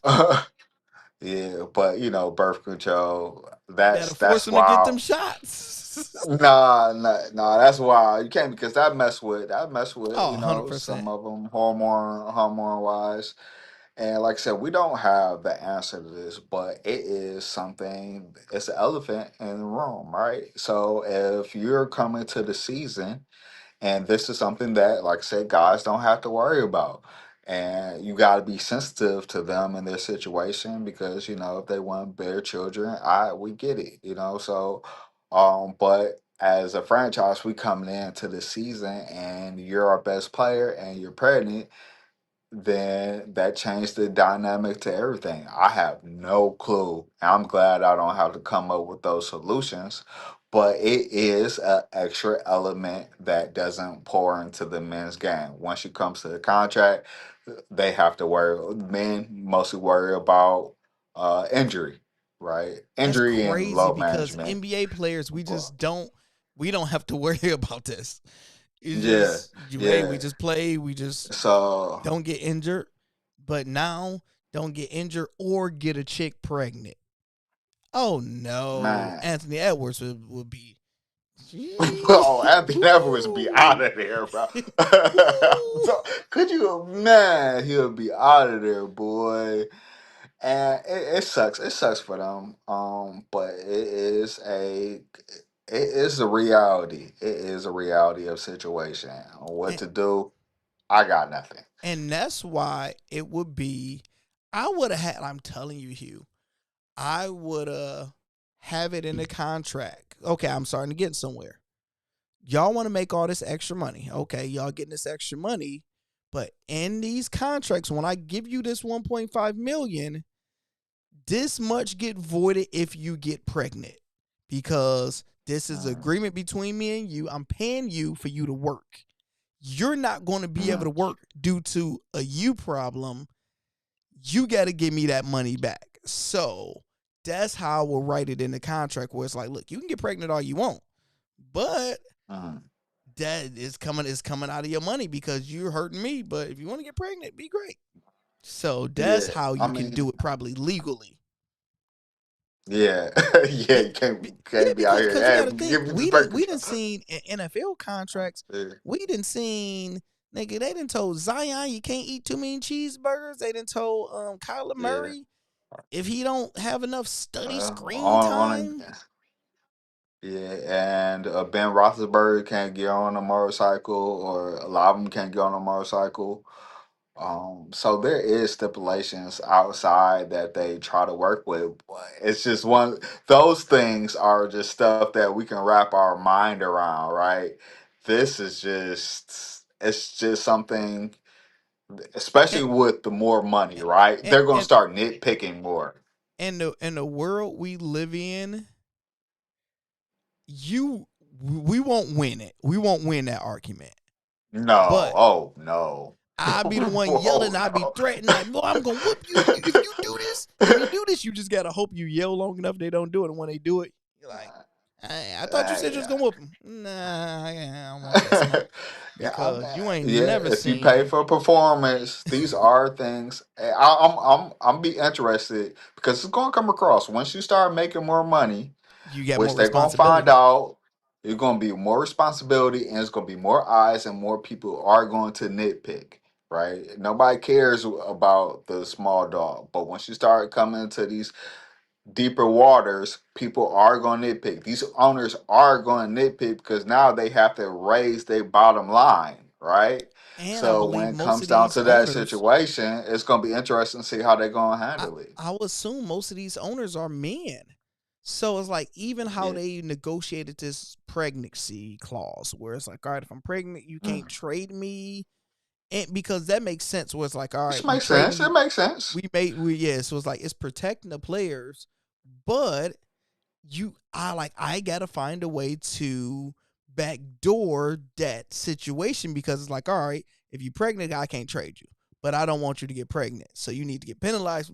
So it's So we just going to, all right. yeah. It resume. Let me see. So we just gonna do it quick because what happened was I when my Wi-Fi go out. So Because since the house is so spaced out, I got my Wi-Fi all the way over in the kitchen, and I got a extender like a boost box that's over down closer on this side of the house. I guess when the Wi-Fi went out, it messed up my booster. So let's see. I just reset the booster, and let's I keep the see. boosters boosting. I keep the sputing. Y'all get shot at, homie. I do the shooting. I do the recruiting. I do the speeding. What else? But we back, and we still get people in here. Y'all don't got nothing to do. Man, All right. we appreciate y'all. We really appreciate y'all for real. Y'all hanging, bro. Y'all crazy. So now And see, I Hughes. told you what's gonna happen. Well, we only 3 minutes in. Now and another thing that they negotiated. Hold on. The last thing about it. See, once we start talking about the women, our Wi-Fi didn't go out until we started talking about the women. They're like, oh Um. no. So the last thing about it, Hugh, is they added this also in a contract. I don't know if you heard about this. All right, y'all. I don't want us to be great. I'm just going to end this live because this is cooking me at this point. Like, man, every time I'm trying to get on, I'm telling the people now that it's just not working. Let me see because it let me connect back on. So so y'all, we are going to just end the live because it's keep working and then it's going back out because at this point I don't want me and Hugh to just keep on cooking and do it. Somebody said frozen again. D said, I'm still here waiting for my joke from Hugh, but good morning, fellas. You say what? Hey, mate. You had one? Come on, log in and give us a joke, Hugh. It's back working for right now. He said he had the perfect joke for you, but he frozen. The crazy thing, like, I don't know, Hugh, it just might be you. Cause so, is it yeah, it's definitely not you. Is it do you see it on my side right now? Is it still showing me live?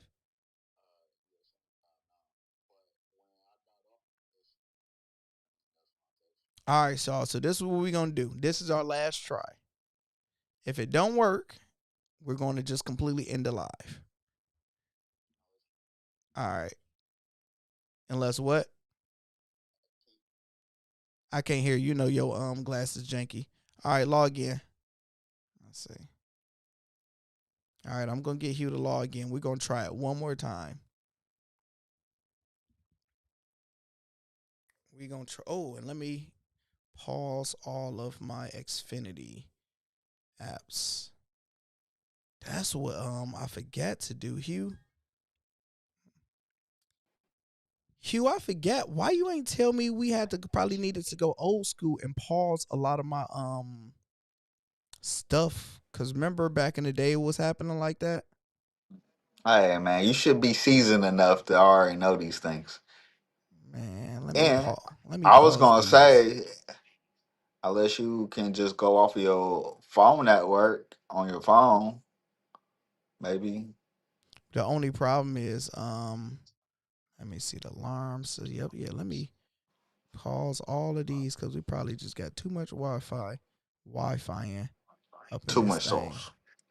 Too much sauce. And this will calm it down. But y'all still in here. I guess y'all still want to hear us. So all right. Hey, So what I was saying was I think it's gonna work now.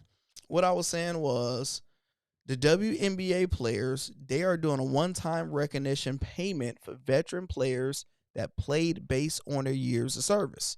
$100K for people 12 years or more, $50K for 8 to 11, 30 for 5 to 7, and Hugh, they are doing back pay. So retired players who played years ago, they're giving them that money and yeah, they're saying that is because they paved the foundation. They wanted to do that for them. hey, Amazing move. What's your thoughts? amazing move. Hey man, clock it, man.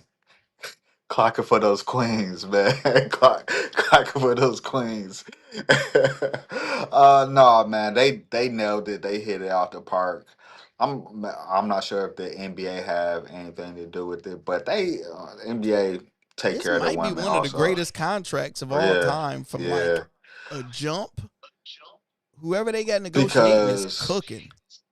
the people who helped them out, or the people who helped pave the way all the way up to this point, like you said, they wasn't getting as much money as we all believe they should get, or they wasn't making a lot. Yeah, yeah, break them off, man. I'm all for players empowerment and getting money until they abuse it, but I'm All all for this. right, good stuff. We got our flow back, and y'all still in here. I'm hyped. Let's go. All right, Mhm. so the next one was Michael Jordan. Let me go to Michael Jeffrey Michael Jordan, Jordan. What's your thoughts, Hugh? Pippen #1. What's your thoughts, Hugh? With Michael Jeffrey Jordan, he did it again with NASCAR. For some reason, I don't know how overnight because he have owned a NASCAR team for a while, but for some reason now, his team cannot stop winning. We rarely see Michael Jordan ever, and all of a sudden now, every week we seeing Michael Jordan. Look at his old self jumped over this low gate. Watch this. You got him jumped on the thing, knees looking good. He ain't touching no kids. The kid was there though. Look, why is the kid always in there though?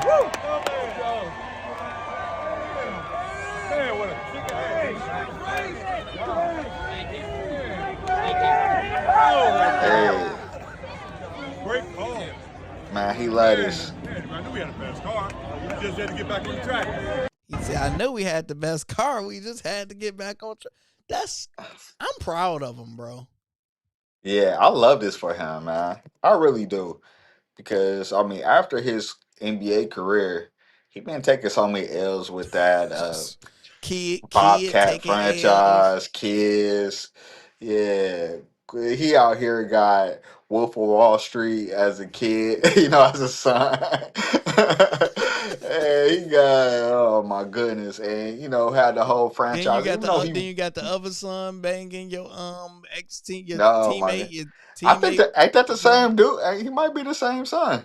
Might No, be the same son. it ain't the same son. That's the bad part. Oh, okay. All right. So You if it's want to put a saying, so dollar you on got it? kids running wild.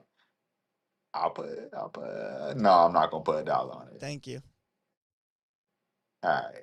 I'll let you have it for now. I could get spicy a little bit afterwards. So see how I feel. But honestly, after that I believe it was an antitrust lawsuit that he filed against NASCAR. He been winning ever since, He man. did? I'm not saying, yeah, yeah, What was that a lawsuit? 'Cause I think you talked about it before. I don't yeah. I'm about to remember look it up right now. because What I you think think of you, it? you I think you talked about an antitrust lawsuit. I'm not hip because I don't be following NASCAR. We just follow Jordan, but we kind of like hip to NASCAR because Jordan winning. We like it, but yeah, I'm All right. proud of him because he's been taking L's. Talk to me.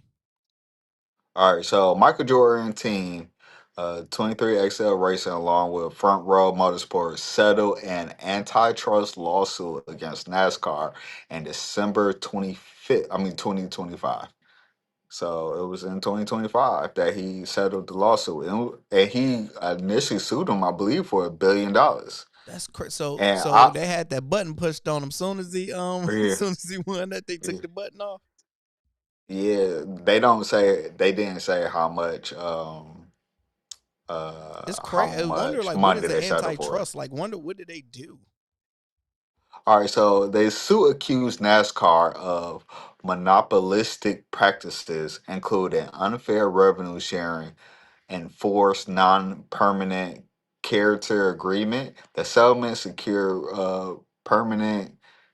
Oh, I'm sorry, charter. I'm bugging. It's getting So you late. see what It's happened when non. you see what happened when you got to read. Yeah, You gotta be non-permanent charter agreement. The settlement secure permanent charter agreement increase financial governor input for teams. So whatever that, it yeah, sounds we like the gotta ask money game, ChatGPT money. whatever that mean.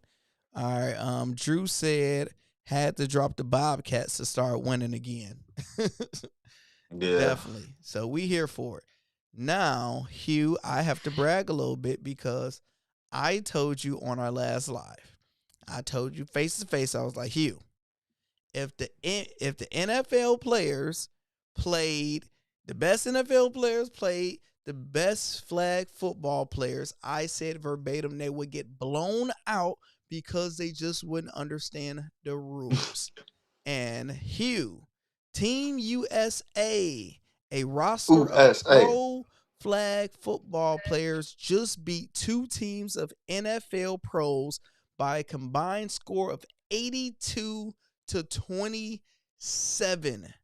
Do you want to apologize now, later? Because I'm like 82-3 with my record of being right and wrong when it come down to this podcast. I'm just saying.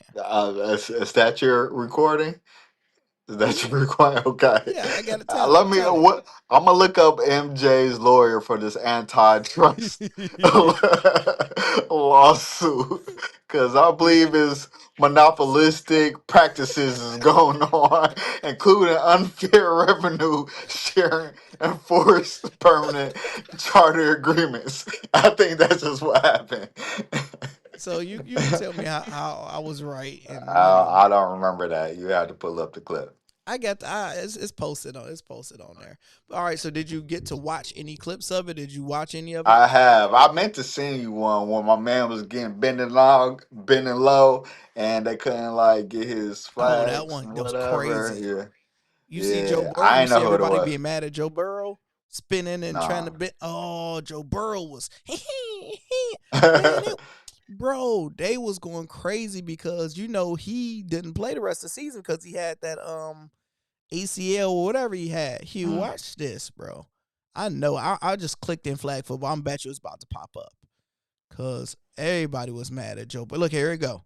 Joe Burrow, he over here. Look, ooh, he doing peep peep. So a little delay over here. It's a Joe Burrow out here risking his ACL playing meaningless flag football just for the love of the game. He over here, here. Oh yeah, yeah. That That's thing's in the rough. contract we was talking about, Hugh. In the contract, the those stipulations. No flag football is going in that contract. Like But it could be good for he him, looked like man. he's having so much fun though. Yeah. It could be good for him. It's like I think MJ had in his contract. They tried to do this to him. Kobe had it in his too. He learned. Yeah, so they tried to stop MJ. He had in his contract, if he wanted to play pickup basketball, he could play pickup basketball games. Of course, they're going to try to lock you to the field or the court. Anytime you play the game, they want you, everybody get paid from it. But MJ, like, no, man, anytime I want to pick up and play pickup basketball, I can. And he had put that in his contract because he loved playing the game. So we're just gonna push this forward to Joe Thorough, and in his defense, he was getting hurt because big people was landing on him a lot. You say Big people was landing on him a lot. he ain't had no protection. Hey, in flag football, he Yeah. protected, baby. Yeah, you protected. Ain't nobody landing on you. So it wasn't like he was out there juking in the football field and took him out. No, it was big people landed on him and too many times, and that's what pretty much happened to him. So So I man, have think you it fun. was a example of the NFL players was just out there to have fun. Like they was there to have fun, and the U.S. team was there for all of the smoke. They wanted all of it. So they went 110% because to say you beat an NFL player and try to brag, I would have too. 100%. And NFL players, they probably going 30%. Because number one, if you watch any of it, they just like I coach flag football.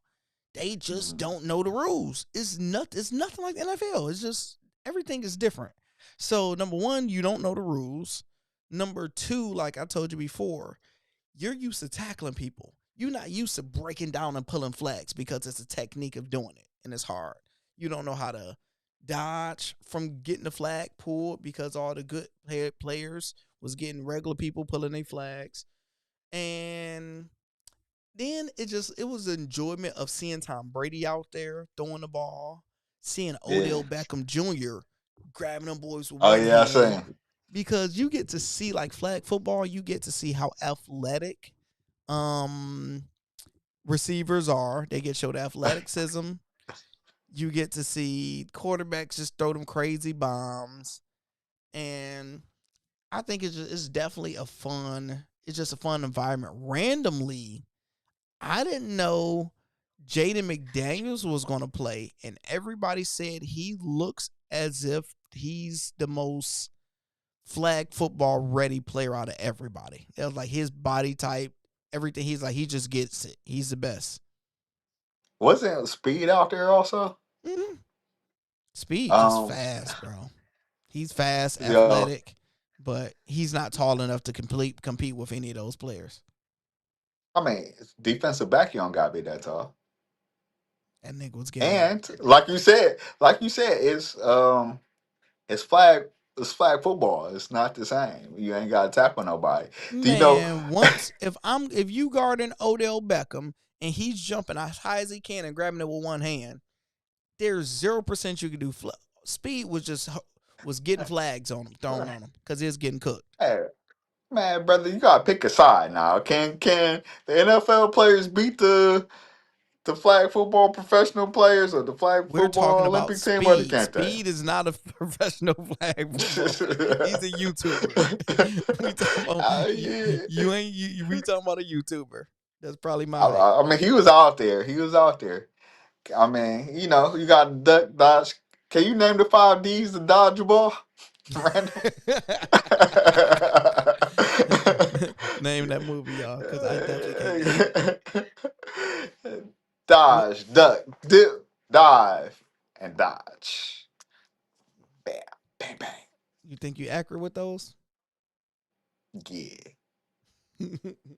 I could name that movie, y'all. I could quote it too much. So, Hugh, we have our two left subjects are fun. And I seen this on my timeline. It say Shannon Sharpe in love.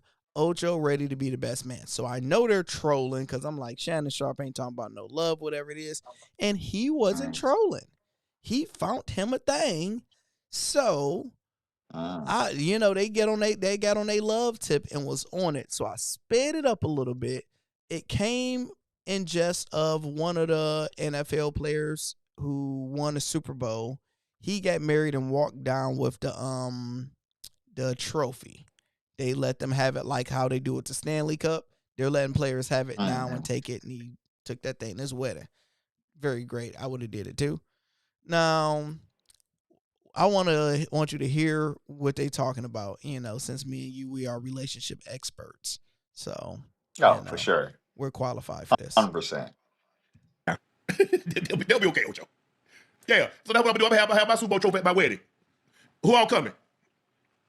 Hey, you get married next year, huh? Yep. We gonna do the dual wedding or no? We can do that. You know we get a discount.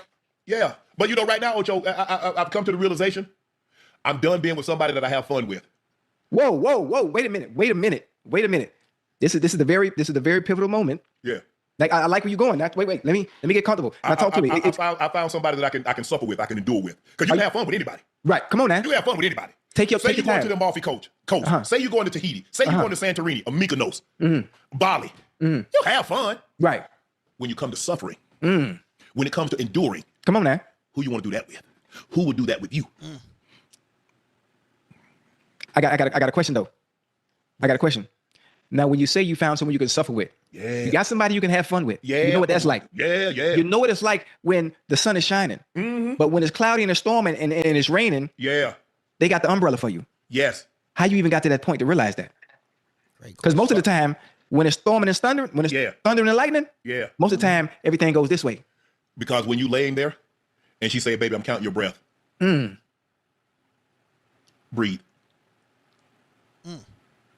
Nobody else has ever done that. Come on now.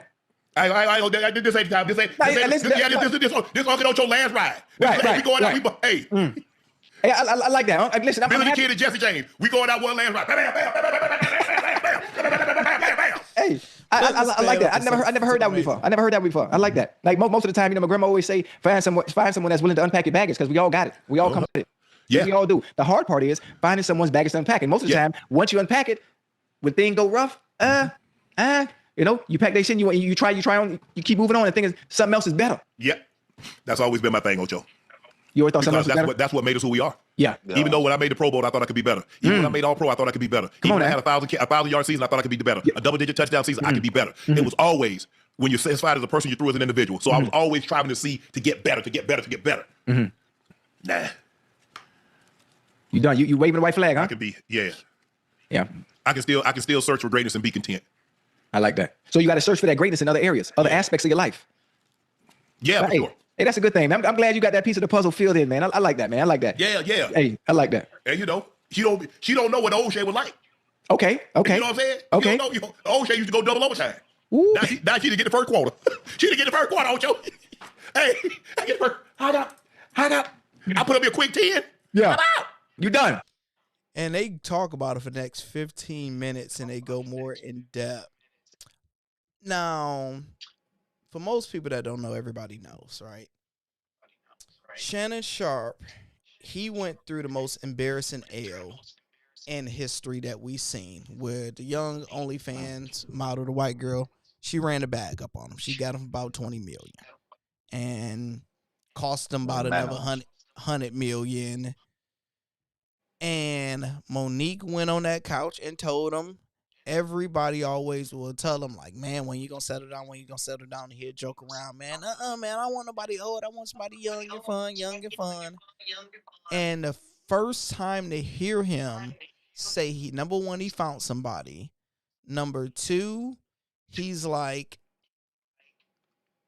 I know how to have fun with somebody, but now basically, in my words, he's looking for somebody to die with. That's serious, and I am so proud to hear him say that, because you know me, I'm the marriage expert, because you're not married yet. and it's me just be Okay. preaching to you and yes, sir. But need to I'm, get you. you know, and you definitely could give your perspective of everybody always, oh, when you gonna settle down type stuff. And I'm definitely just proud of him. I hope it works. I'm rooting for him, but at least he's trying to go to that next level because he's every blue moon he'll talk about how he regret not getting married, not being married. And I think, in my personal belief, me watching him, once he took that $20 million L, he was like, Cootie is good, but it ain't worth 20 million. Well, really 100 million because you add everything together. Lost, yeah. So that was 100 million L off them 120 games. million. It could have been 120. What's your thoughts, Hugh? So, man, it's rough. It's one of those things that if it is, I'm happy for him, man. Proud of him because his strikes, man, he didn't use them up. He used them things up. Now he can't deal with no more outsiders trying to run up the bag on him because I don't know if he'll survive that. Man. And, if there's a time, I mean, this the time to do it, man. Unk up there, you know what I'm saying? So if there's a time, there's time for him to do it. But ultimately, I believe when I see it. I believe it when I see it, brother. The question Like I everybody want to said, know, Hugh. All right, I if know. there's Yeah, one, I'm waiting for you to say. I know what you're gonna say. let me hear you I'm say just what you waiting for think. you to say. Let me hear you No. say what you think I'm going to say. Chat, let me know the question that everybody want to know. I'm I know asking exactly. you, friend to friend. We're not recorded in front of millions of people. Millions of people ain't gonna see it. I know what you're gonna say. We're only gonna get 10 views. So only you, me, you, and 10 people that's watching this. Hugh, what's your thoughts? What is everybody thinking? Is she black? I know that's I know that's what That's what you're gonna say. So, if I ask you that question, what do you believe? I believe so. What? I believe so. Yeah, I the I'm rooting like you know my pro blackness. I hope she's black. If I I had to put believe my you. money on it, she's not, bro. Okay, He's we'll put this used. to the side. If he walked down the aisle, it's gonna be with a black one. Oh, we Put got a bet. We $2 got on a it. Hugh Yeah. Lando bet, y'all. We got a bottle. We got to put a bottle on it. Bottle bet. All right. Well, All right. and Which if you're at not this drink, point, the last one ran up. You oh, only you just made the did win a stallion bottle. bottle. Yeah, you won You that only clay just one. made the stallion. You Yeah. won that Clegg May. So you might be the relationship guru. You want to know. I That's remember. part of your 80. That's part of your 83 and 3. That's your we move you to That's 4. my 3. We move you to 4. I ain't Let count me that. read. Let me read them story. What's some charges again? It's 83 and 4. This 83 and 4. antitrust. What comes down to record books? Yeah, so let's may we do a bet. Sorry, Unc. We doing a bet on you. So the bet is if and when he ever get married, is going to be. I'm saying it's going to be to a white woman. You saying she's going to be black? Okay. Oh, she's not gonna be a Caucasian Malcolm Manisha. Yeah, she's gonna. Yeah, so she's going to be none. Yeah. Yeah, you know. 9. Yeah. I'm rooting for you, Hugh. I was rooting for Clay, man. Hey, you won that one. I'm rooting for the only problem I have is the way he was talking. It gives black energy. It It gives gives. black It energy. also gives get back energy. Like I'm happy now, type of energy. You know when you want to kind of stunt on the old chick, and then you Well, bust he out the kind of pictures threw and all her. that stuff. He did though. What's the song? You know, we might as well do it. You ain't getting no younger. He did make it seem He like a said little. content. Yeah, it's like, He man, said shit. content. I ain't gonna be I'm able to be as content. great as I can, Ocho, but I'm content with that. Like, damn. Like damn. That's why you ain't been in a relationship in a long time, brother. You did not articulate that correctly. We might as well do it. Let's get married. The Oh chat, let's man. see. Drew said, meaning he no longer is dealing with barely 20-year-olds. And he said, is she white? So everybody knew who the question She was. is 36 years old. She's definitely under 40, but she's nowhere close to 20. So whatever y'all want to do with that information. I know Dr. Umar would not let up on him if she's white. Yeah, I don't I think a think lot of people will. Truth be told. if like, cause if it's like, bro, you ain't learned your lesson. You didn't had enough of you had enough of it. You got to go back home for this one. You got to go back home because And you've been able to play. to be clear, if she is a Caucasian persuasion, I'm a little bit more way. If he's happy with her, I'm happy. I'm not advocating for either way. Yeah, I just After want to be taking that clear. $120 million, he bet not even if he see a white woman when he's walking across the street. Oh no, I don't. I ain't see no white woman. I wouldn't even look at a white woman. Nope. Try again next life. What was it? Jonathan? Is it Jonathan Jonathan Mayer? Mayers. Yeah, that went boy. White He woman had to get go you. to Megan Good, looking good. He bounced back Megan amazingly. Good. All right, our last Yeah. subject, we saved the best for last, Hugh. We have Stephen A. Smith and Jason Whitlock. So, are you hip to what they got? They long feud of what Mm-mm. they got going on now. Nope. So, So you put me on everything right now. so Jason Whitlock went on Cam Newton podcast. And he was like, bro, I gotta ask you, what is up with you and Stephen A? Why you always on Stephen A head, right? And he explained Uh-huh. why. And Stephen A is going to do his response. I haven't listened to his response. I put it on fast forward. We gonna try to skim through what we like and dissect it. But he finally did a response. I haven't heard any of it, so we both about to listen to it live. Let's go. Stephen A., you said you wasn't going to clap back. You wasn't going to say anything. You said when you went off on Jason Whitlock, over a year ago that you wasn't going to say much about it. But here you are, Stephen A. Again, I will remind you, ladies and gentlemen, that I have been being attacked by this man for over a decade. And the 2 times that I have spoken about him are the only 2 times that anybody has ever heard me say anything about him. But it does get to a point where you feel compelled to speak up because as I watched his interview with Cam Newton, Turn your volume down a on little Cam bit. Newton's show, 4th and 1, what y'all are missing, whether it's Emmanuel Acho or it's Marcellus Wiley or others who I will get to in just a second, certainly Cam Newton, what you're missing is that a lot of people are looking at it and acting like this is about the business. Now, this is personal. This is personal. Now, I'm not as personal as other people would be because let me assure you, and if you know anything about Jason Whitlock's background, you would understand. There's a reason you see his fat ass sitting in some cubicle somewhere, scared to come out in public because he knows cats waiting for him. But he ain't worth it to me. He ain't worth it. Now, you would say, well, then why are you addressing him? Here's why. Because of what he has systematically tried to do to black people in this industry. It's personal on a whole multitude of levels.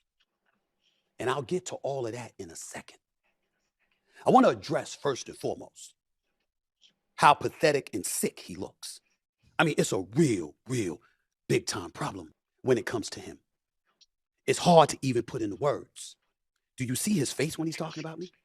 You see his eyebrows looking like horns? You see how demonic he looks? I bring that up because he always claims to be doing God's work. Does that look like somebody doing God's work?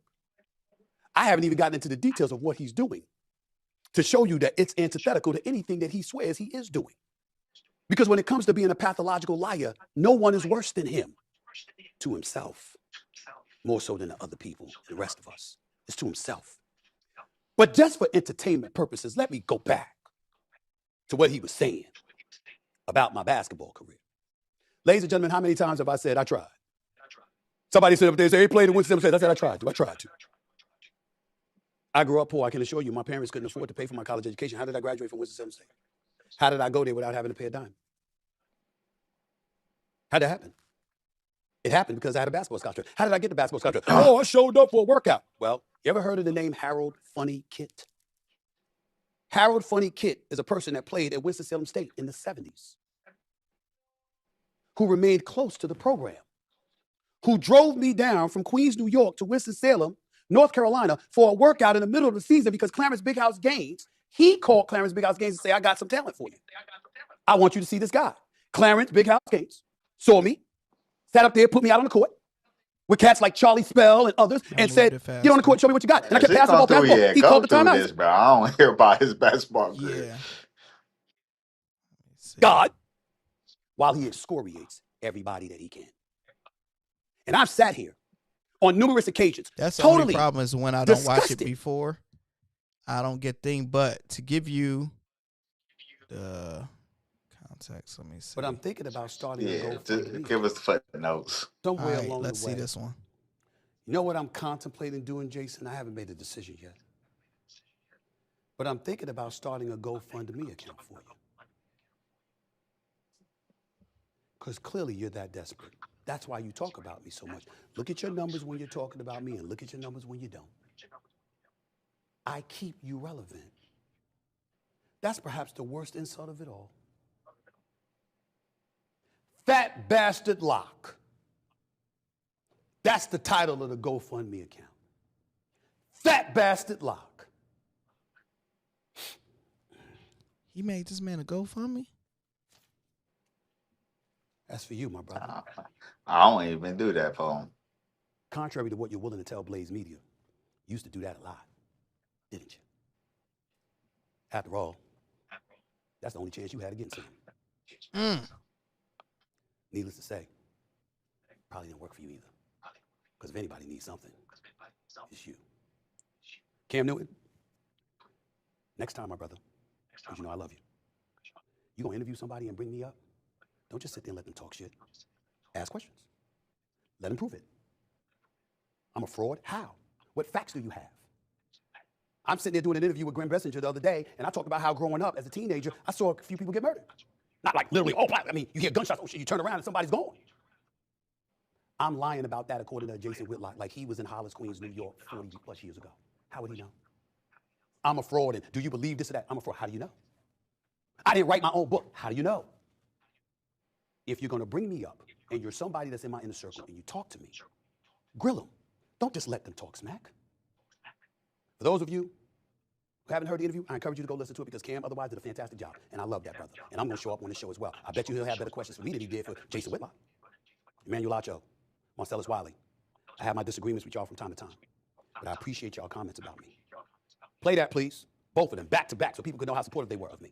It sounds like a hater. Because again, say what you will about Stephen A. I've said a lot. Yeah, Stephen we A. go is the for best it. in the business. And it is not Hold on, particularly this close. clip gonna be So better. Jason Whitlock, to me, he might be right about Stephen A.'s basketball more career. minutes. Who cares? Stephen A.'s not a pro basketball player. But he's dead wrong about Stephen A. on TV. I think this was a low ball move for sure from Whitlock, but it's on brand for him. And unfortunately, sometimes people just have a brand. What's crazy is like he's such a good villain. No, he's a great He villain. is. Like I said, I give him credit for that. Like he's such a good villain. He goes the at like women and children. Yeah. Yeah. Like he does like the criminal thing you're not supposed to do. Any marginalized community, he's like they can get. Yeah. You're mentally handicapped. Don't Come care. on, man. Dropping the R word in 2026. You don't care. You don't He care don't care about at all. nothing, He man. doesn't care. Bro, he all right, bro. And then the worst part though, he does it all under the guise of Christianity. That's the worst part. Like he does it all under. A lot of context. A lot of people do that under the guise of Christianity. Right? But like Yeah. it's the craziest thing. Tell me if this thought bubble is going in your head. Okay, even if it is a lie, that's why you hate him? Is because he's a fraud and he lied his way into this position? It's a lot of ways into it, but doesn't the end justify the means? I don't know. Some guys have lied themselves into great positions. Remember in the game when they were giving out all the jobs to the best players? Remember there was a day with Jerry Rice and Emmitt Smith, and they didn't do the best in media, but they gave them the job because they were the best at sports. Then we realized, nah, we don't need to give it to the best. We need to give it to just who can entertain, who can inform, right? So if Stephen A. didn't have the best sports career, does that really negate the fact that he is the best in sports media, the biggest in sports media? That's my thought bubble. Tell me if y'all had the same one. I want to say thank you. So, Hugh, so the second clip was perfect of what I wanted to talk about. That's better. Now, of the history of Jason Whitlock, always downing black people, coming at Stephen A., coming at Deion Sanders, all of that stuff. What's your thoughts of him consistently attacking Stephen A? Is it justifiable? Is he trolling? What's your thoughts about it? Nah, man. I think he knows his brand and he's gonna stick to it. When he's talking about Stephen A, man, his numbers go up. That means he gets more money. He gets paid. He gets views. He gets all his well, not say all, a lot of his wealth and fame from doing what he do, being a villain, downing the people that he shares skin color with. Just he plays that game and he plays it well, boy.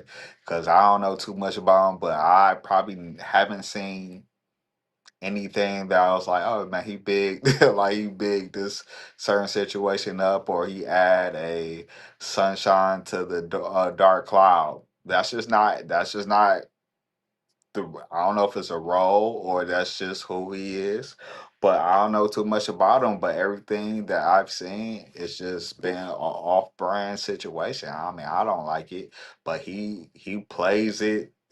He played a role into three different accounts, right? Well, four different accounts. If we're gonna do Acho, if we're gonna do what's his name, um, Marcellus Wiley, and Marcellus. You got Acho, Marcellus Wiley, got Top him on Sports Cam Debate, Newlands and Top Sports Debate, and then the man himself, Stephen A. Stephen A. So think about his villain, his actions got him on. We just count 5+ platforms, and it's working out for him, man. That's just the road that he choose to do. It could be a road, could just be who he is. I don't know. I don't like it, but it's working for him. What you got? Wow. You articulated that very well. It's somebody has been doing content for a long time, and you have a lot of different areas. So I had a beef. Somebody did a stream about me yesterday. Oh, That's a whole really? that's a whole different story. Um, because that's a whole different story. But I'm about to say, goodness, Lord. but We but got with beef out here. We're yeah, we moving definitely up. got beef. But with Jason Whitlock, his thing is who's the biggest and best name that's black out there that's winning. Let me leech onto that name. Let me tether myself to that name and say the exact opposite or say something crazy to get the views, to get people, to get that shock factor. And I'm going to disguise it behind I'm a born again Christian. I'm so holy and I'm so right, but I'm still for the streets at sometimes. And with Stephen A. Smith, you're obviously jealous because he's working for the place that you will want to work for. He's in better shape and you could say better looking, whatever it is, than you are. He's making hundreds of millions of dollars, signed a big contract, and you are down here just doing YouTubes, don't have really anything else going for you, no real money. And he always hate on Deion Sanders. Deion Sanders is the most godliest, praising God every 2 seconds, the most positive human being like on earth. And for you to have something negative to say about Deion Sanders consistently, then you talk about his kids. And my thing is, you do it like he have an Asian co-host, and you do it with an Asian co-host and allow him to jump in and do it. That's my biggest pet peeve that I hate. Don't get somebody that's not from our culture to bash our culture, because if you came in and start bashing Asian people, him and his community shut that down. And it's like he But just I don't think he isn't part of the culture. He just just because he shares the skin color that don't make a part of the culture, man. he's definitely not Yeah, he's definitely not part of the yeah. culture. But and it's interesting because I can disagree with people mindset. I can disagree with them politically. I can disagree with a lot of things. he just don't seem genuine. He don't seem like a good person. Don't seem like he doing anything positive for the community. And that's how he get his name. Now one thing I disagree with Stephen A is with I don't like how he came at Cam like, well, next time you interview, push back and you supposed to basically have my back. He brought Jason Whitlock on his show and he asked him a question and Jason Whitlock is explaining why. And if you watch it, he completely pushed back and he called him out. He like, bro, you don't see why everybody call you a Sambo and give you this energy because you do this? So I just don't like when some people do that where now Cam Newton, you got him hired in up there, but now just because he didn't answer it how you wanted him to answer it, you're kind of mad that he didn't take your side. But he was.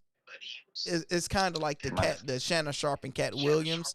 How everybody get mad at Shannon Sharpe for allowing Cat Williams to say what he wanted to say. It's like, what I'm supposed to do?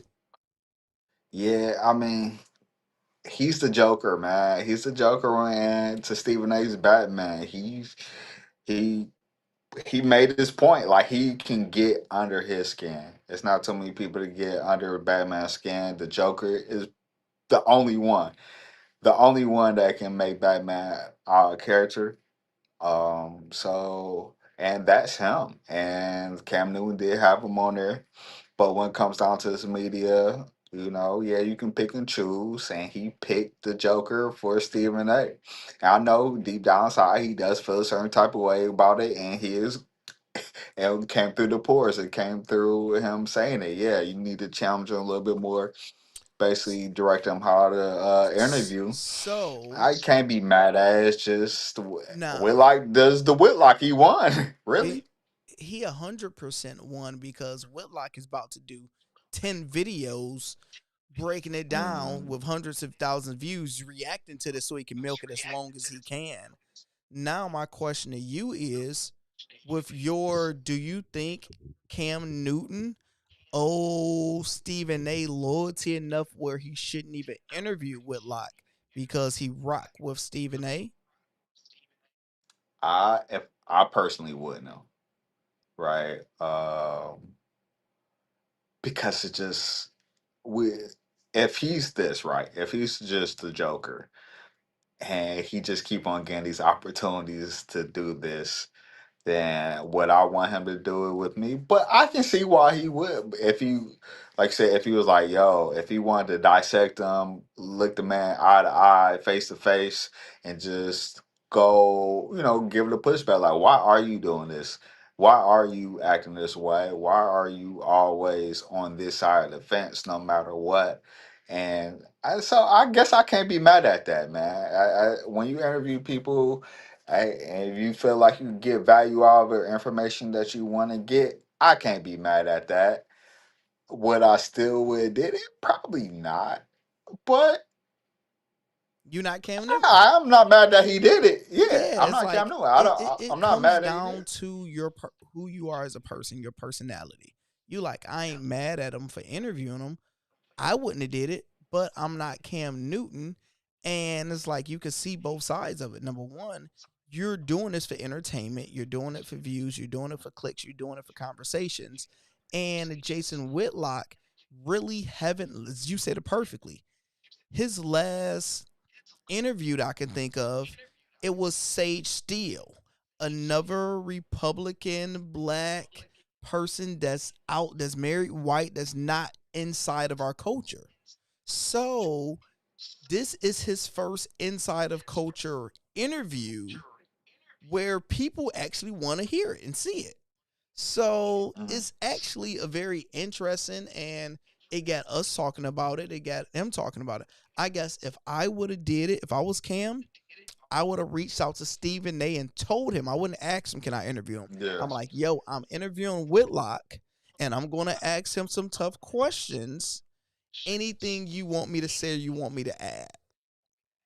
And That's the way to do it. Because I don't want to be hypocritical because when we was talking about the athletes going to the White House and people was piling on of, you're by that president, how could you, how dare you? So it's just who you are.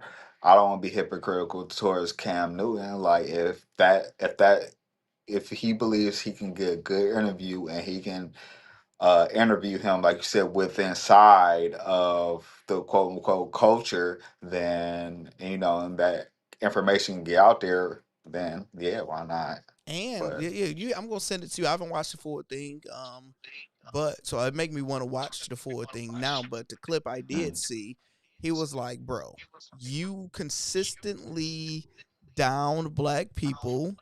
Do you understand why people consider you a C word or Sambo?" And his response was actually very interesting. He was like, he pulled out the receipts. He was like, "Look, that's that's the highlights. That's the clickable stuff that y'all see." He was like, "Yesterday I criticized white guy.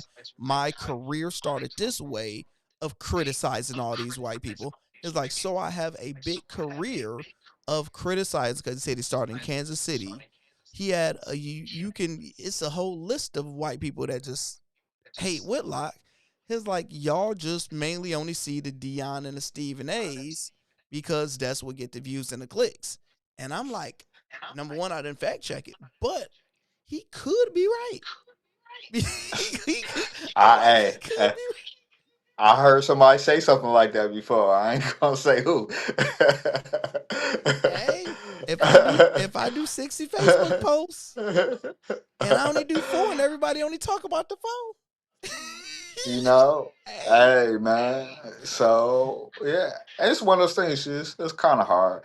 I think Stephen A. Of course, like I say, he's puckered up, and if you're in my inner circle, you should, go in on him. Well, not even go in on him or ask him why, get more details. But if that's not his style of interviewing, then Well, how can? the truth is, the last thing I'll say, the truth is, to my knowledge, him and Stephen A don't rock like that. It's like him and Stephen A are coworkers and they're cool, but they're not like me and you.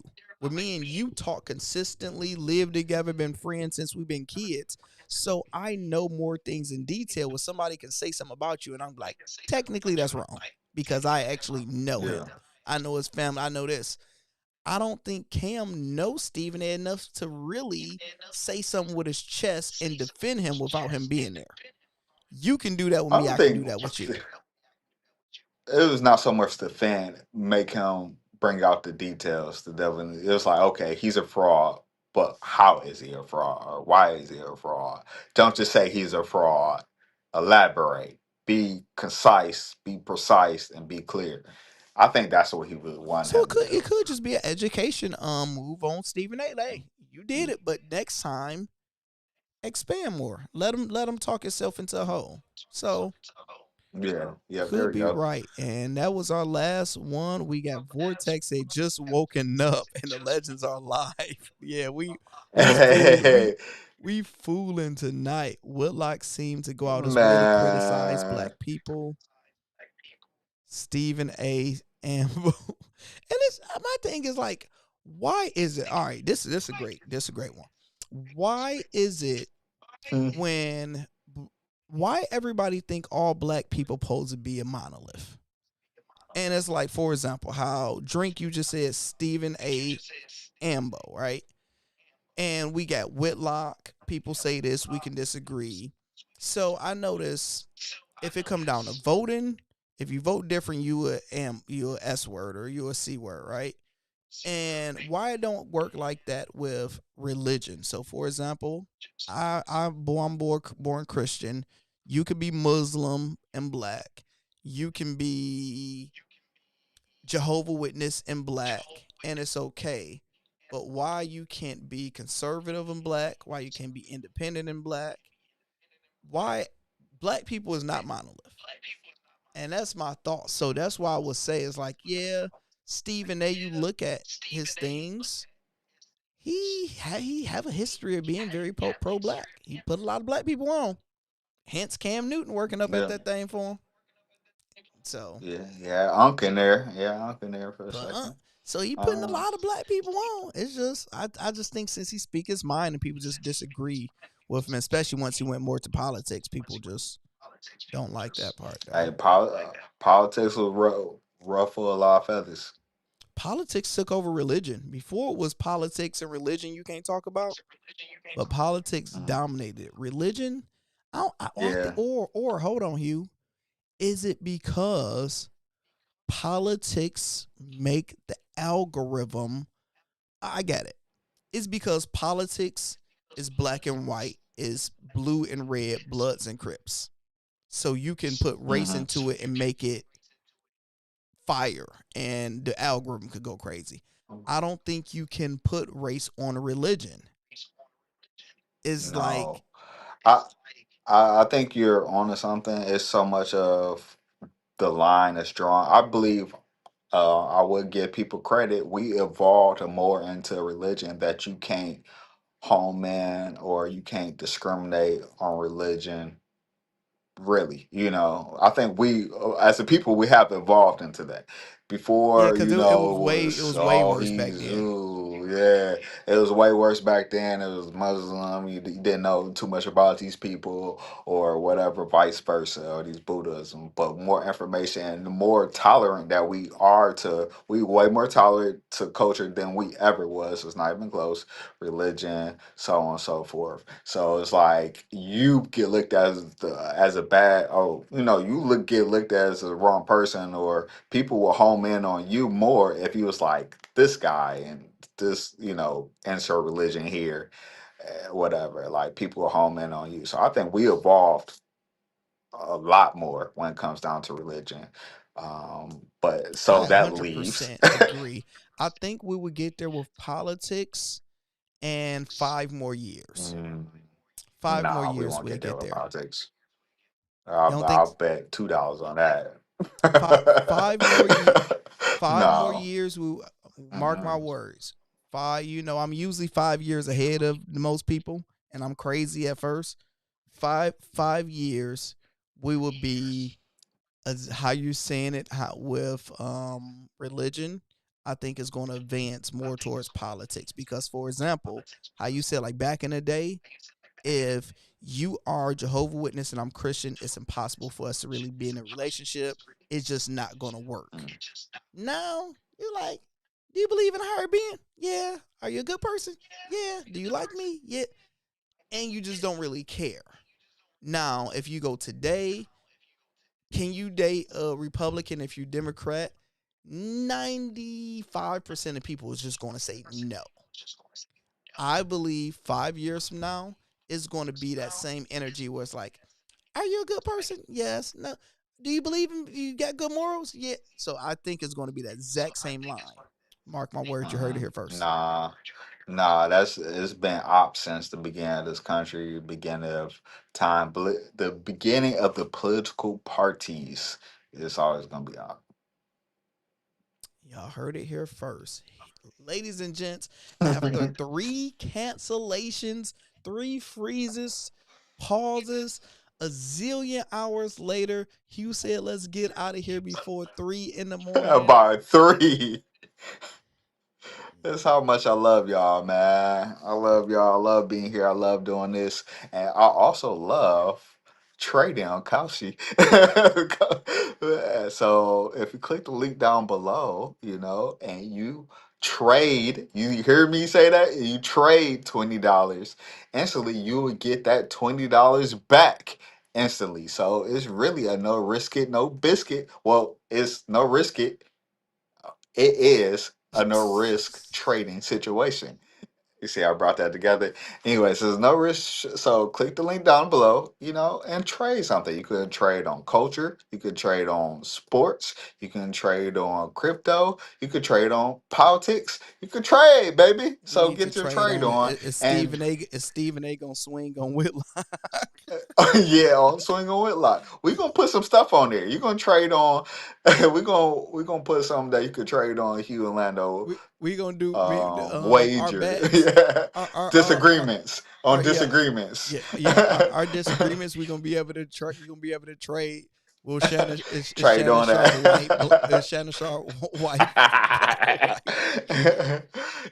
And while you're at it, since you're in a trading mood, you can take that energy and get onto the betting mood, right? And you could join our betting on WAP, top sports debate. When you see my face, type in HUE15 and you'll get 15% off of all memberships, weekly, monthly, yearly, or life. Yo, come join us, man. Just come, bring good energy. We'll give it back. Real quick, so I can know next video. Did we talk about Real Michael? quick, we have you've been talking real quick for the last 3 hours. I'm just saving it for next video. Did we talk about Michael B. Jordan Okay. winning? Yeah, we talked All right, about we it. did. Okay, so I ain't clipped that up yet. All right. Thank you guys. Love you.